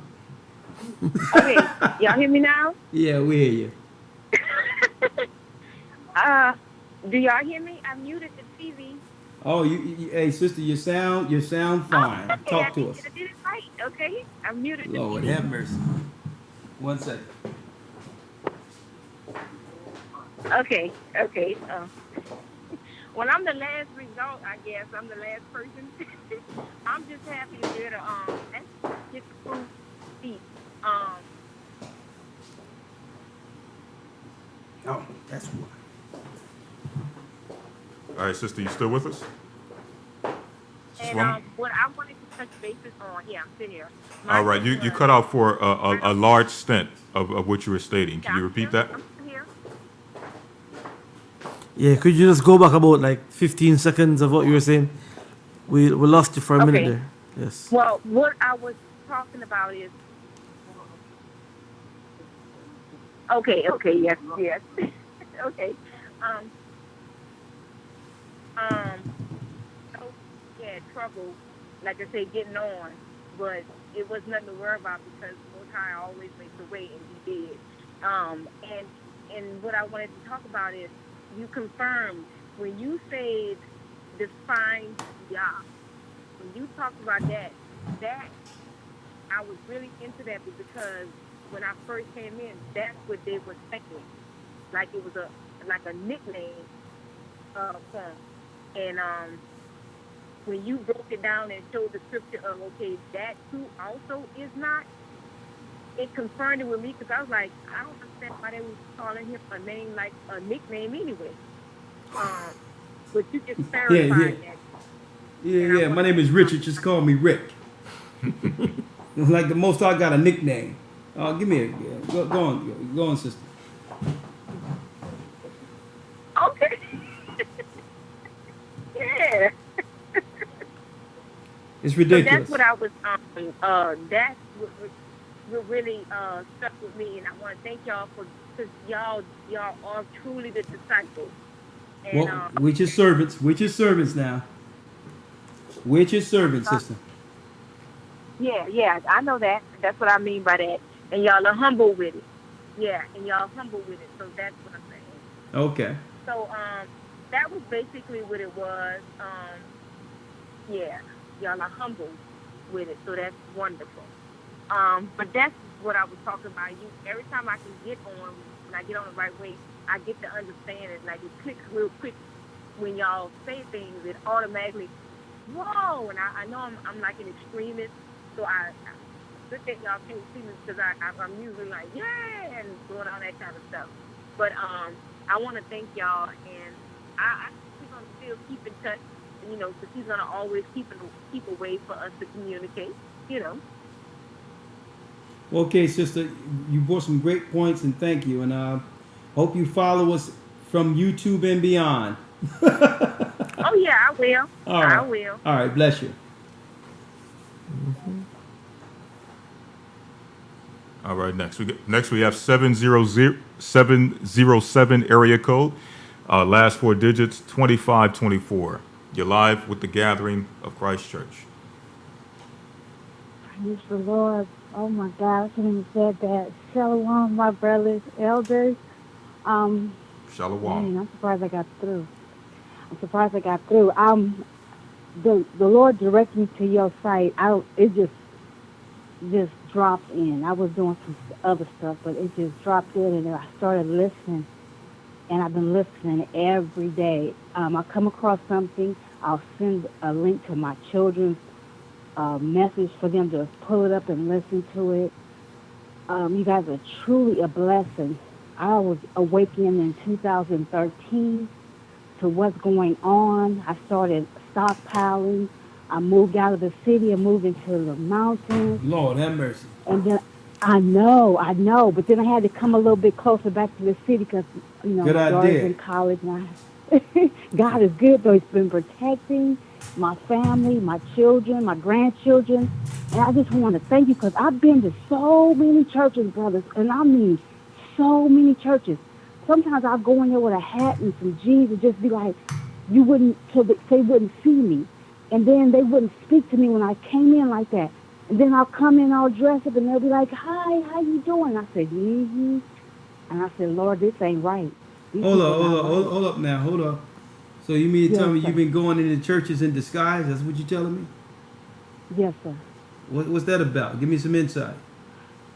Well, I don't know what started it. It was like, okay, I'll say this. When I dress up, you'll look at my, not to be conceited, I mean, people will look at my outer appearance. The long hair, I have a different texture of hair. Oh, God. My looks. And I I don't want people to see that. I want them to see me, my heart, my spirit. So I would dress down, and then at some point I just started just putting on some clothes, and I just got a different reaction. And I don't know, I just tried a couple times. These people are not of God. This is not God's spirit. This is not God. This is not His house. The spirit does not dwell here. And I've just been to so many churches, even up here where I'm at now. I'm in the northern California, in Santa Rosa. I'm not scared out there. Sister, I'm just interested. I'm just more interested in understanding this tactic. You're working with. I mean, there's other ways of trying to of figuring out whether or not someone is sincere than you going on and going in. You going incognito, or in an entirely different. But anyway, sister, I'm glad you're following the church. You say you went to the mountains. Where did you go? I went to Lucerne towards Clear Lake at first. That was the first spot, and then I started moving a little closer in per my my field. I'm in the medical field. Okay. And God is good because I was diagnosed with some things, and I started juicing. And when I went back, they couldn't find it, or they said it was shrinking. And I do medical billing, but I'm not with the medicine. You say you was diagnosed. You were diagnosed with some things, but you're fine now. Yes, I'm fine okay, now. Great, yeah, great. I'm healed. Okay, yes. Praise the Most High. Well, sister, we're going to put you on hold. Go ahead. One more thing. Go ahead. I just want to say I'm so thankful because I thought it was something wrong with me. I thought it was something. I knew something different about me because other people just wasn't having the same conversation of what you guys talk about. And when I would go to the churches and ask the pastor, why isn't he preaching on Revelation so that we will know the times that we're in, they would just shun me away. Okay. So I'm just thankful. Well, sister, I'm thankful you're following the work, and just stay in prayer. And have you linked in with an elder or a deacon or someone in your area that you can congregate with as far as the church is concerned? Yes, I have. Yes, I'm going Saturday. On Saturday. All right. Welcome to the family, sister. And you know what? You don't have to go incognito. You can just, you cover your hair, nice modest dress, put little fringes on, and welcome to the family. Thank you. Thank you. All right. Be yourself now. Everything is good. All right. Shalom. It's next. All right. All right, sister. Shalom. We're going to put you back in the queue. All right. We have the next number, 816, last four digits, 9595. You're live with the Gathering of Christ Church. You're live. Say shalom, elders. Can you hear me? We can hear you loud and clear. How are you, brother? Shalom. I'm doing fine. I don't know how I got unmuted. I was just listening. Great show. And shalom. All right, shalom. We'll put you back in the queue. Okay. Thank you. The next caller we have here is 510, last four digits, 7796. You're live with the Gathering of Christ Church. All right, we got to put you on hold there. Oh, yeah. Yours is real loud, just right there. Let's go. Okay. All right. All right, moving on here. We have 510, last four digits, 9031. You're live with the Gathering of Christ Church. All right, moving on here. You have 510, last four digits, 9031. You're live with the Gathering of Christ Church. Oh yeah, it's deep. It's deep in itself because one of the two profound lessons the Most High had us do in the beginning, right? Mm-hmm. The name of the Most High and the 12 lost tribes found. Right. And if you look online, two of the greatest points of doctrine that's being attacked is the name of the Most High, right? And then they talking about the 12 tribes chart, right? And then they come out with stuff like who created the 12 tribes chart. Let me make it clear. REI did not create no 12 tribes chart.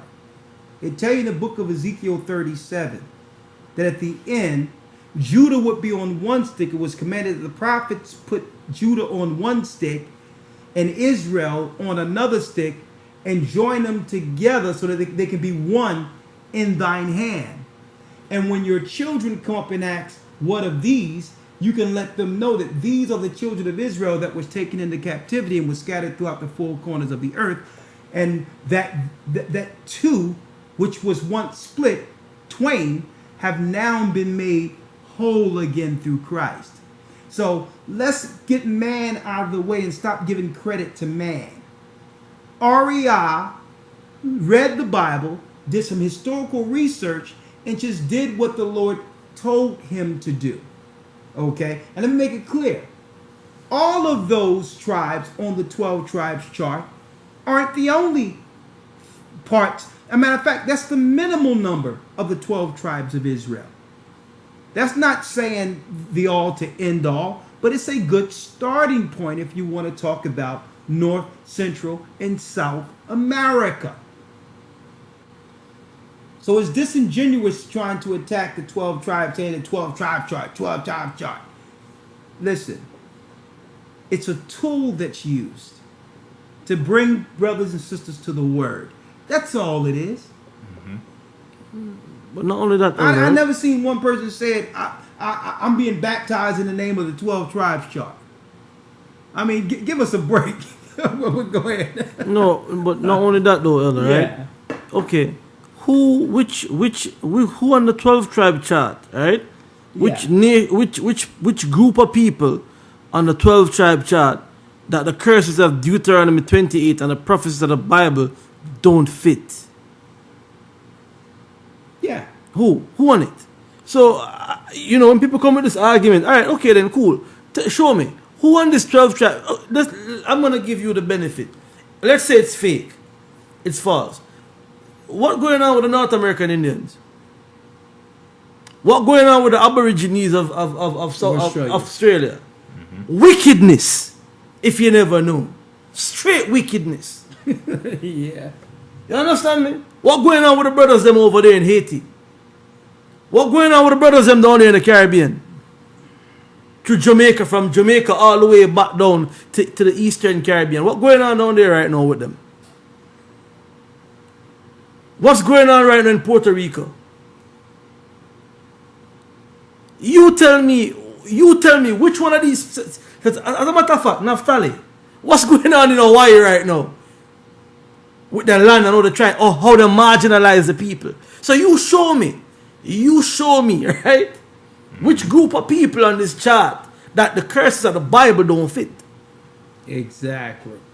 You show me. Exactly. Yo, listen, So it gets under my skin because what they would like to do is, it's really grasping at straws. It's red herrings. They really want to get the topic off of the Most High in the Bible and say the 12 tribe chart. Listen, it's the devil behind these arguments. It's not, and these arguments aren't getting germinated or created through our people. These arguments are coming from the Gentiles, the Gentile authority. Why should they care whether or not the 12 tribes chart is correct when they claim it doesn't matter who you are anyway? And somebody put a comment here, the Igbos. Just so you know, you're Israel as well. We're the same people. You got colonized over there. They took us on the boat and brought us over here. Exactly. We're the same people. We're the same people. All right. We're the same people. So I'm putting it out there. We don't fall for people just trying to run interference and throw things in the road while the devil gets away. It doesn't work that way. And that's what they do. They want to just have all these arguments so that here it is now. We are at odds at each other and are ignoring the gospel. We're ignoring the God who put us in this condition. And it's time to put all of this in its proper order. The bottom line, we're the children of Israel that were scattered. That's cursed according to Deuteronomy 28. We lost our heritage. We split. It tell you in Hosea 7 and 8, in 721 we split. The northern kingdom left. Hosea the 7th chapter tells us that Ephraim has mixed himself with the other people. Almost 700 some odd years before Christ came on the scene. The 10 tribes were already getting scattered on the outside of Israel. Made here to the Americas. Hosea 7:8 says they've mixed themselves with the other people. So of course, we stayed intact. Judah, Benjamin, and Levi were black. We were the only really remnant left of the original tribes that would look the original color. By the time we met our brothers and sisters over here in slavery, they were already mixed with the other nations like the Bible prophesied. That's why they all don't look Negroid. Okay? Just make it clear. I want to put that out there. And I'm saying this because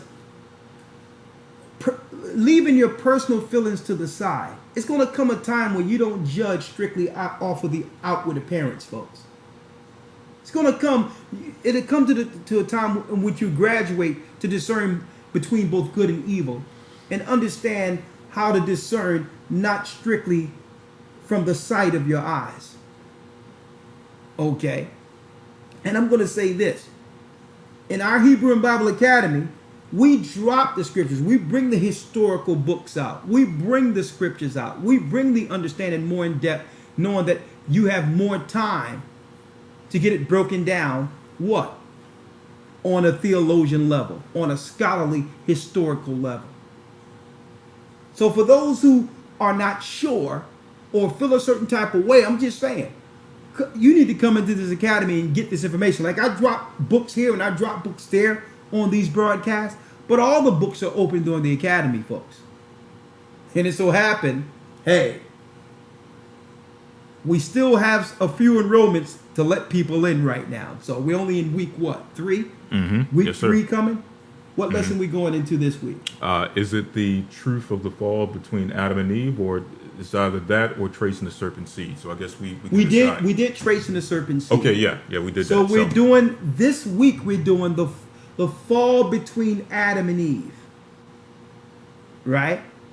Why is man against woman and woman against man? And as a result of this, what will happen to our children? Man and women are at odds. We've become enemies for some reason. Is it a spirit? Well, guess what? We're going to talk about it this Sunday with the books open. Okay, I had to put it out there because a lot of these futile arguments and discussions and all that can be easily answered if you're in these classes. Right? Stop carrying someone else's water and viewing this understanding from someone else's biases against the work. And come see yourself. Okay? You can send an email to gatheringas1, that's the number 1 at AOL.com. Like the sisters and all them call in. We don't know who's going to call into this show, and they'll tell you. I'm going to tell you, it's something like you've never seen in a class on earth when it comes to this Hebrew and Bible Academy. Okay, send an email to gatheringas1, the number 1 at AOL.com, or go to historytime.org and roll there because we still have seats. And you can also go to gatheringchrist.org, historytimes.org, and hit the tab Hebrew and Bible Academy and become a part of this. You don't want to miss it. They're censoring us already, so you might as well get us where you can find us. All right? Go ahead, Elder Lloyd. Let's go to the next call. All right. We have a few left here. We have... Yeah. Let me see.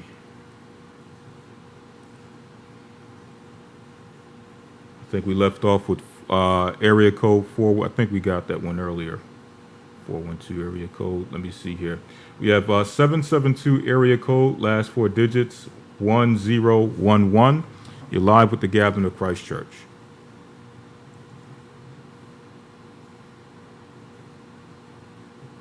You're live with the Gathering of Christ Church. Let's go to the Hello? man. Okay, yes, he's with us. Shalom, brother. Shalom, elders. Shalom. Shalom. Yeah, before I came in the truth, I'm from Africa. Okay. I used to kind of like pray in the name of Jesus. But when I look around, I look the way the churches, there's evil going around. And it's like kind of like being hard on me, calling upon the name of Jesus. So I go on my knees while I'm still in the world, and I say to the Most High.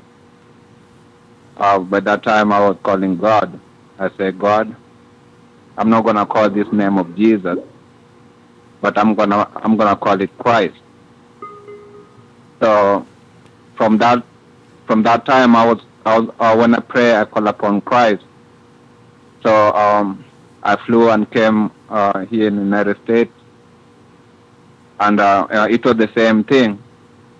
And it was one time, still in the world, I get married, and we were talking, me and my wife, and she brings, it was a conversation, and she would bring the name of Jesus, and I say, I don't believe in that name Jesus, but you know how Israelites are, they believe in Jesus.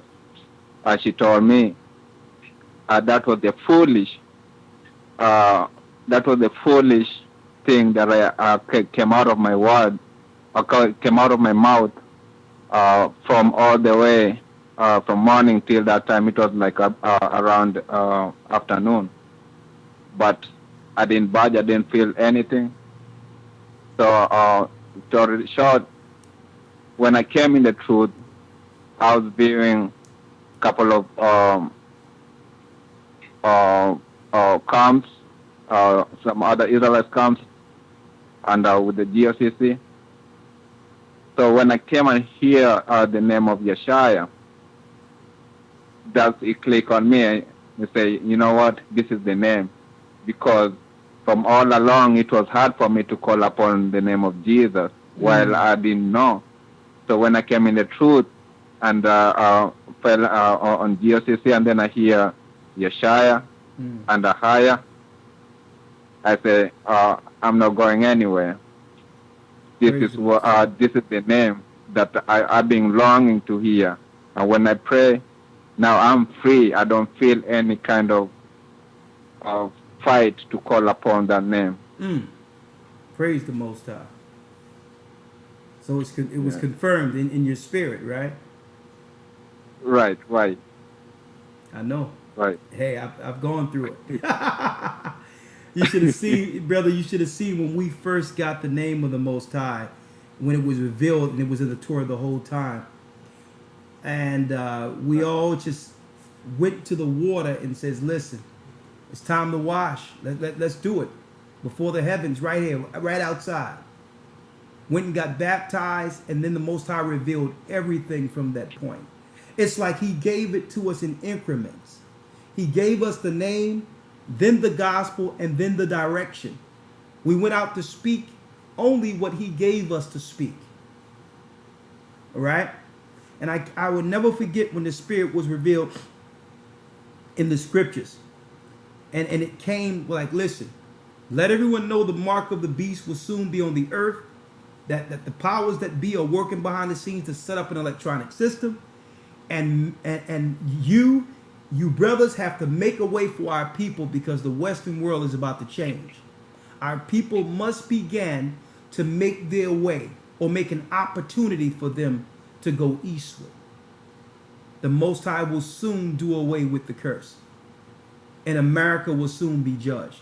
And we began to teach exactly what the Most High was telling us, and will continue to. that judgment is coming. I'm going to tell you this. Put him on hold real quick. A lot of you might be sleeping on what's going on the political stage right now with Donald Trump. But I'll tell you this. While everyone is on the street dealing with this shooting and all these other things, on a higher level, what's being discussed is the so-called Democrats looking to impeach Donald Trump. Now, we all know they're two wings of the same bird or the same body. But what is they saying? What is that act saying to us? Right? I need y'all to check this out. What they're doing. You have to read between the lines, because Donald Trump administration said before he's out of office, and he said it in a tweeting using someone else's words, there'll be a civil war within the United States. So you have to read between the lines. So what are they saying? Trump, civil war. So it's causing dissension and a divide amongst the population with all these political talking points, all these political footballs they're using within the earth to divide the so-called Americans or the world, while germinating or feeding the spirit of civil war and civil unrest amongst the civilians. That's where we are. Divide and conquer. Okay? The impeachment is doing what? It's emboldened the Republicans, to stand up against all of this mess. Why? And I'm speaking of the population, not the puppet masters. I'm speaking of the population. They're stirring up the right wing of the population to go and stand up finally against the imposing left, who want their children, who's teaching immorality, who's teaching death to our children, who's teaching immoral behavior and trying to force sex on our children, and sexual behavior and sexual education and gender bending on our children. They know that the right side of this, the population, is tired of it. Okay? They know that. And the liberal side aren't going to stop. Why? Because they're wired backward, folks. Okay? It's the so-called moral side against the crazies. And they are fueling a civil war. Okay? And that's what's going on. And that's what you have to look at on the surface. Not the impeachment process itself. What it means when a so-called country united is divided on either side against each other. And what that means for any thriving nation. The Bible tell you what? A nation, Christ said, a nation divided against itself shall not stand. And guess what? There will be no saving this either. Babylon the Great is fallen. It's fallen. And it can't get up. Next call. All right, next call we have here is 719 area code, last four digits, 1002. Yes. You're live with the Gathering of Christ Church.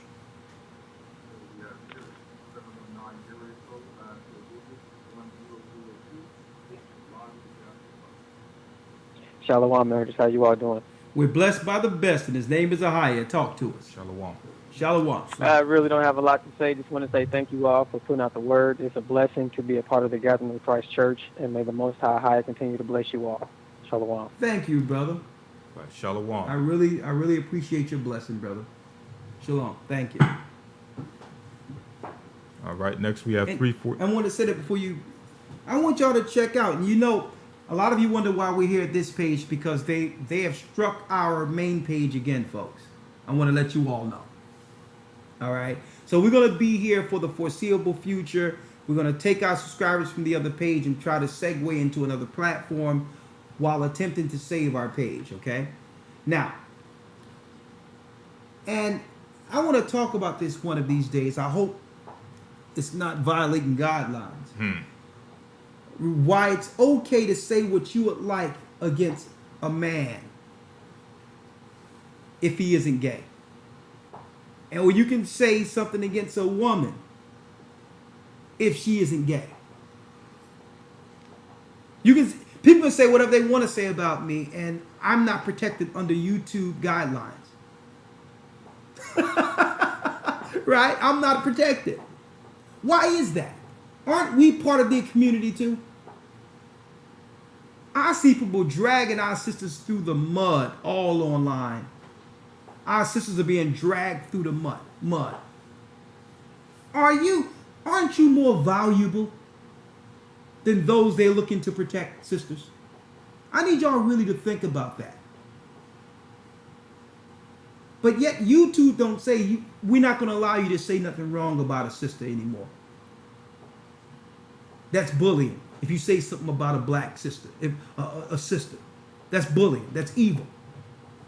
You are compromising, or you stepping your bounds, and you're destroying the bounds, the protection, or you are offending the community. What community? What society are you living in when you can say anything you want about man, women, or children, but there's one segment of the population no one can say nothing about or touch or say anything negative about? I need y'all to think about that, folks. And I don't know why someone haven't thought about, I'm just putting it out there, and maybe it's in the ear. I wonder why no one has actually thought about, Gocc, making a new platform like YouTube used to be. And just, because all the original content makers would just go over there. And this would just be another channel on mainstream television. And I hope someone out there is listening, like, yo, it's nothing just to make a new page and call it something else that have all the features of what YouTube used to be when it was free. When I say free, the freedom of speech without being imposed on every other second. You can't even look at a 3-minute video without something popping up. I'm just on a rant right now. You know, man, I got something from the UK. I wish I sent it to me. Yeah, what's that? It's talking about criminal offenses raise concern. The following criminal offenses raise particular concerns for freedom of expression. What? Hey, look, check this out. Section 4 of the Public Order Act, 1986, POA, make it an offense for a person to use threatening, abusive, or insulting words or behavior that causes or is likely to cause another person harassment, alarm, or distress. This have serious implications on peaceful protesters and others exercising their freedom of expression, as someone who uses insulting language that may distress another were they to hear it could be guilty of an offense. So this is like laws. But the question is, how are we to determine what's offensive? Exactly. And that's no one have defined that. Exactly. So you could just hear something and go, yeah, well, I'm offended by that. So if I disagree with it, yes, that's an offense. Exactly. And are you kidding me? That's what we're getting in the UK. Bless up Yahweh Shai for sending me that. That's what we're getting in the UK when we went out and we're preaching. We had the Bible. And people would hear the Bible and straight up just disagree. And they would call the police, and the police would come and say, well, someone's offended by what you're saying. Yeah, that's... I'm saying, but... it's crazy. It don't make no sense. Hold up.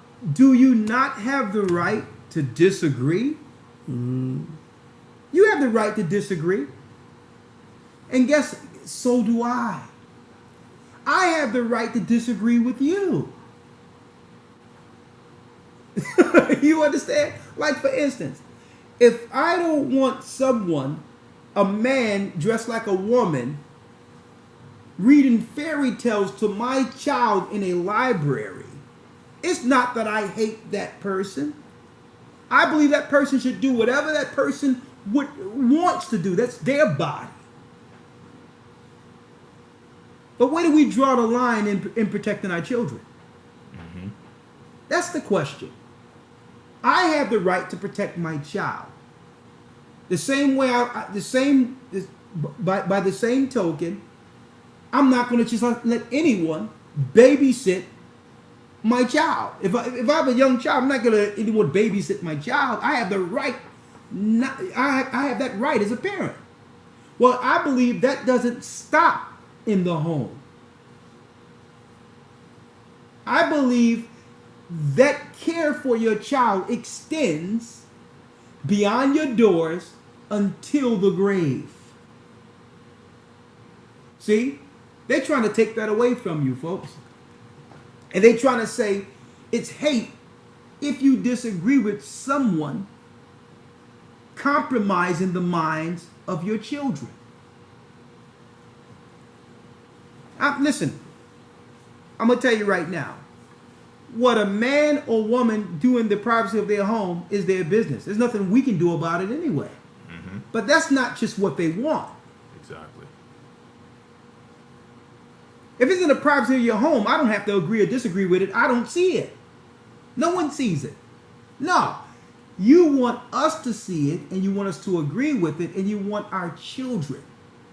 That's the problem. You want to teach it. You want to indoctrinate people with it. Mm-hmm. That's a difference than just, I just want to live and let live and do what I like in the privacy of my home. I'm just saying, it's enough is enough. What else you want? You wanted this law change, you got that law change. You wanted this, you got that. It's like, you know what? Nothing is enough. Mm-hmm. Blood. I want blood. Nothing is enough. Mm-hmm. It's like they're pushing, the immoral are pushing people into war. They're pushing the population to war. When you come after the children, that leads to war.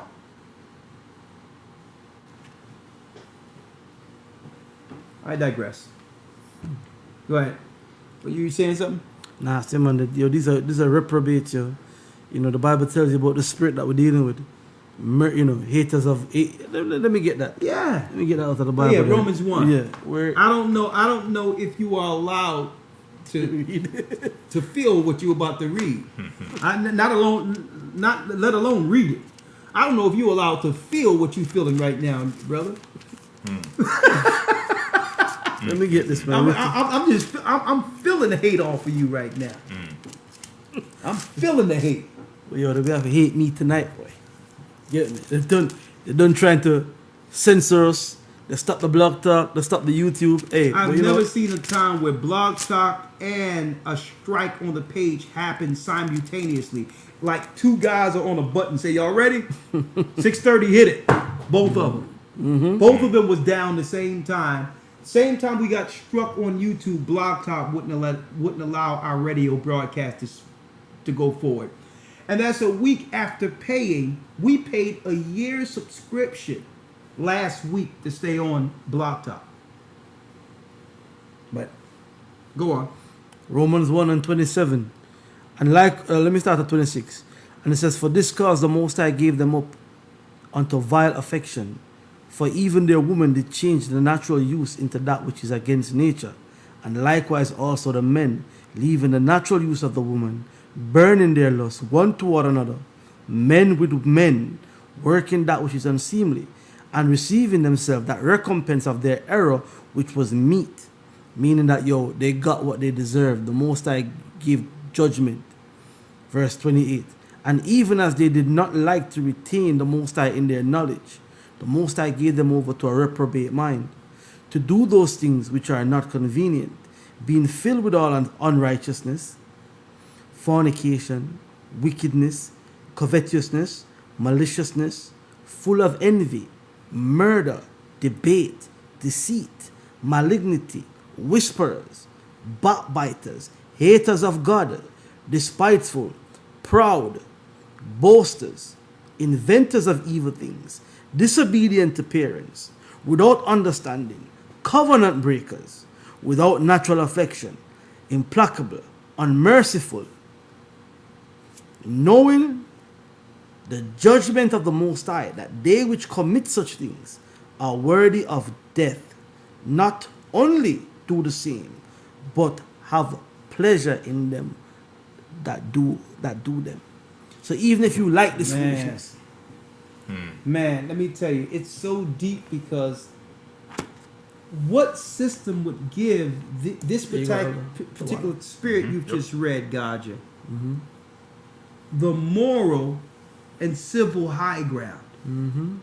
You can see on some of these stations and some of these radio stations, these paid for media program apparatuses, you can see those people you've just read giving advice, talking down, and all that on our brothers and sisters. They're the ones actually bringing what you would say, not the moral aptitude, but the status quo when it comes to right or wrong within the earth today. Man, when I seen the public castration of that brother Malik Yoba on the Breakfast Club, man, it was so disheartening. Now, of course, I look at these things because I would like to gauge. I like to gauge and test the temperature of what our community, what people are willingly accepting today, opposed to when my father was here, when my grandfather was here. It's insane. This guy's sitting there with guns twice my arm. He got 2 biceps on top of it with a little shirt on. And he's being made this small by a guy in a dress, saying, well, this is the pronoun you should use, and this is how you should present yourself when you before us. And then there was a talk on the OWN channel amongst sisters where they have I think it was BET or Essence Awards, where they have a woman's essence conversation amongst black sisters, just to discuss the issues within the black community amongst black sisters. And lo and behold, you had a man in the midst of them dressed like one saying, well, listen, you're going to have to accept me as a woman. You cannot make no decisions as a black woman without including all women, including us. You can't make no decision on women because now women have been redefined. You're not the black woman no more. They are. And this is what happens when you live and let live and think it's funny, think you should have one of them as your friends and all this old stuff. Right. Guess what? By co-signing it, now they're the ones with the injections, with the wigs, with the weaves, and now they're looking to do what? Take your spot. Represent you. It's a shame. It's madness. And I'm saying, have we had enough? That's the question. And listen, I believe that each person will give an account on the day of judgment for their actions on earth. As a matter of fact, I know that's 100%. No one gets away. So I believe wholeheartedly that if someone wants to do something with their body, that's their business. I don't have no issue with that. That's your soul. I mean, I hope that all men everywhere would repent. But all in all, it's your soul, your body, your relationship. Okay. But the question is for the righteous, for you in the Bible, where do you draw the line? Where do you draw the line? Because let me tell you, it's no holds bars, folks, on our children. I mean, Gocc pulled up a text the other day. I mean, an email that was sent to him from his daughter's school, where there's a protection, a safe space for 12-year-olds who are under the letters. That a safe space where they can be themselves that are under the letters, folks. After school club. An after school club. I used to shoot foul shots. I used to play ball. I used to play football with her after school. Now they got a little club for letters for 10 to 12-year-olds to feel safe. And I'm asking, hold up. When did they get a monopoly on being bullied? I remember getting bullied. How is it? I mean, how does this stop with one demographic of children, where the only people being bullied now are them? Do you care about the children, all children, or you only care about the children that has questions on their sexuality and gender? What children do you care about? If it's about protecting children from bullying, sex shouldn't come into it. It shouldn't be a conversation of sex. It should be protect the children. But I digress. I'm digressing and digressing. It's almost 11 o'clock. Let's open the lines. Elder Lawyer, y'all can say what y'all need to say. I mean, I'm just over the top with them just striking our channel from a video that's been up for 7 years. I don't even think people even look at this video anymore. It's like someone is combing through our videos looking for something to strike. I think what would be interesting if someone could just as easily go into a YouTube account and strike a video. The person whose video is striked should be able to actually know exactly who is striking their video. Like, there should be some type of identification so you at least know who is against the video. So that now in the future, let's say hypothetically, we want to try to make better decisions when it comes to the videos. At least we should know from which exactly demographic or what person is behind blocking the video. But it's so anonymous. It's like someone can go and strike the video and you don't know who it came from, what exactly was said in the video, why it was taken down. So you have absolutely no information to be able to say going forward, okay, this is what we have to look out for. This is what we have to become. Must change. Exactly. It's what we would rather just understand what the rules are and follow them. Exactly. But they stay anonymous on purpose. They keep it ambiguous on purpose because they don't want you to know. Because why? It's subjective. Exactly. It's subjective. Exactly. If they don't like the fact that people are respecting you or people are growing with you, they don't like the fact people are leaving the church. And guess what? They may have a whole room of cats. They probably got some people over there in India somewhere, a whole room of people, and said, okay, this is who you focus on next. Just flag and we'll take care of the rest. It's funny you say that because I remember when we actually did that radio broadcast in the UK, the last one that we ended up doing. Yeah. They had 5 million people, 5,000 people, excuse me, send emails to the station. So there was a group, they flooded. So on one of the radio stations, I guess when the JDL and all of them had an issue with us talking about what's going on within Judaism, whatever the case might be. They said, Peace FM said that 5,000 emails was flooded in within a 24-hour time period.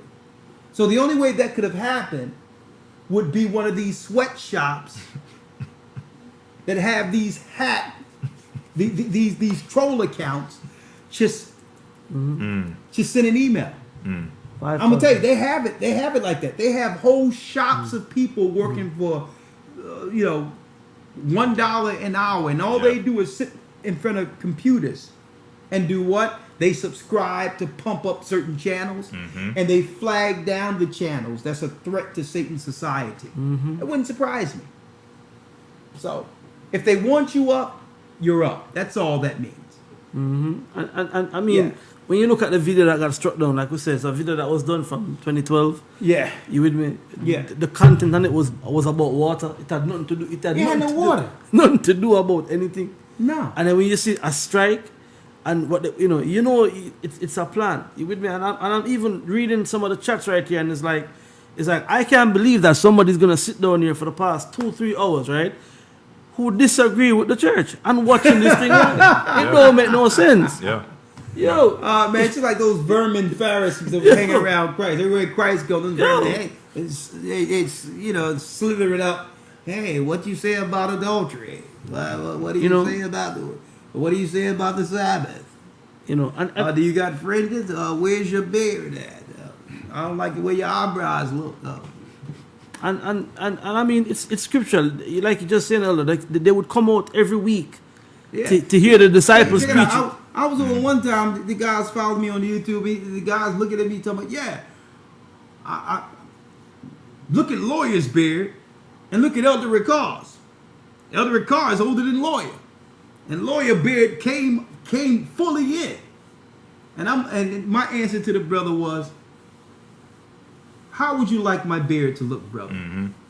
And why are you looking at Elder Lawyer's beard like that? And what does that have to do with the price of tea in China? Mm-hmm. I mean, this is what these guys do. Mm-hmm. They strain at a gnat, yet swallow a camel. Mm-hmm. Like I said, they probably don't have nothing else to do. Mm-hmm. All right, but hey, thanks for sharing, brother. We love you, and when you're ready for baptism, we have some water for you. All right, we love you. All right, what's next? If I can add to that, not to even continue on that, it probably has something to do with the fact that I'm actually able to grow a beard. Yeah. Like if you look at they want you to put some oil shine on that beard, brother. they like they want you to brush it, put waves in it. Yeah, but hey, well, Hey, man, listen. Right. But see, if you look check out Lawyer's beard. Right. When you look at Yahweh, my brother,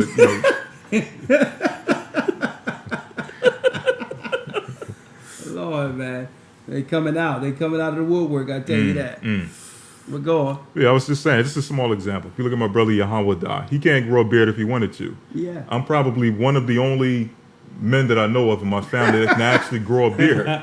So let's say hypothetically, if I was one of those individuals in my family who couldn't grow a beard, could I not serve the Most High? Could I not keep the other commandments that I could actually keep outside of, growing a beard? Whatever the case may be, however you may view, what righteousness may look like, so on and so forth. Does it have to be subjected to simply someone being able to grow a beard or whatever the case may be? It doesn't make any sense. We just showing the nonsense that people view in these last days. Mm-hmm. Instead of operating with your brothers, you understand, in the spirit of Christ, and that's what it comes down to. Mm-hmm. Okay, I will never look at a brother's outward appearance and think I understand that person. Right. In and out. That's or make a determination on who they are based on their outward appearance, because the Most High wouldn't. The Most High don't. Okay, and I'm just gonna leave it there. But let's get to the next call. All right, we have. You know they hate my guts, right? Yeah, hey. Hey, what can you do? What can you do? I can't stand it. I mean, they made cartoons out of me and everything, man. I'll be cracking up. I'll be laughing. They make cartoons. I mean, they didn't show me an animation where, you know what I mean? I'm a little guy, but my eyes are next to where my ears are. I'm like, yo, this is hilarious. I love it. But go on. I think we got everyone. You got everyone? Yeah, there's only 10 callers. All right. With that, brothers and sisters, we're here. We're gonna try to be here every week next Wednesday, starting Wednesday. Yes, we're going to be here at the New York City or NYC GOCC until we get our page, back, to where we can actually work on it again. We're going to have a team working in the background to make sure we take some of the videos down and put a link to where you can find the video in its totality. So you'll get a snippet of a video. Hit the link and it'll take the traffic so you can see the full video without it getting censored someplace else, whether we do Patreon or another Vimeo, whatever the case is, because regardless of what's going on here on YouTube, you should be able to follow the word and follow the information you're used to. So we're going to work in the background around the clock, to make sure, you don't skip a beat, and we don't skip a beat in this awakening. Also, again, last but not least, I would like to invite you all again in our Hebrew and Bible Academy. I'm saying it because we're very early in the academy right now. We're only going into the 3rd week, and it's best for you to get in early so you don't have to take a month to catch up, okay?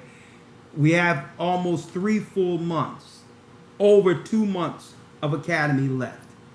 It's only $50 a month. It helps us with the work, and above all, you get Hebrew 101. You get real-time news and commentary to understand what's going on in the world of news, and it's getting broken down to the lowest denominator with the Bible, giving you the context of the news with the Bible. Also, after the news, we have the class, then Q&As. Okay, you don't want to miss this. It's every Sunday. It starts at 9 a.m. with Elder Lawyer Hebrew 101. We thank you, brothers and sisters, for your support, and you've supported us through this, and I know you're going to stick with us through thick and thin, if it be the Most High's will.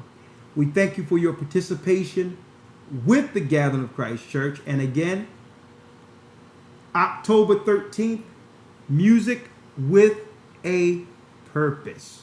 Okay, October 13th, music with a purpose. That's right, which means the album release, the 12-song release, and we're going to have part 1 of Music with a Purpose.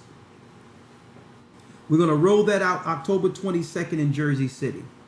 Okay, the place is White Eagle Hall, 335 Newark Avenue, Jersey City, New Jersey, 07302. There's still tickets available.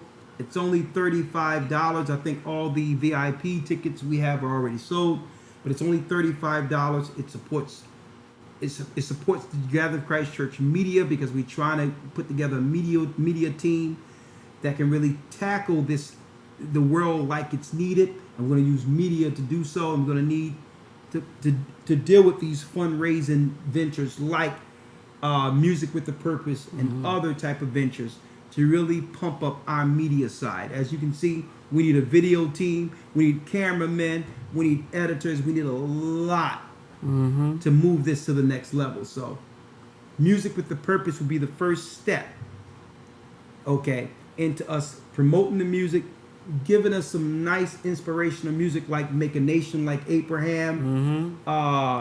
We just mixed Ordinary Girl. We have I Want to Hold You, Two Wrongs, how a man and woman, they're both right, but what good is being right when you're not together? Two wrongs. If you're going to break up, what good was being right if you can't stand together for the sake of the children? What good is being right? Two wrongs. All these different dynamics within the album. We have TikTok. We have Elder Lawyer coming in with the song TikTok. He's speaking in his thunderous voice. And also we have the Lord's Prayer in original music, with Elder Lawyer actually doing the Lord's Prayer in English and in Hebrew. It's heavenly. After the fire's gone, with the New York choir behind backing it up, what happens after Babylon is hit, or while it's being hit, after the fire's gone? You don't want to miss this this gathering. I'm going to tell you right now, it's October 13th, this October 13th on a Sunday. Doors open 2 p.m. We're going to roll out the white carpet for you.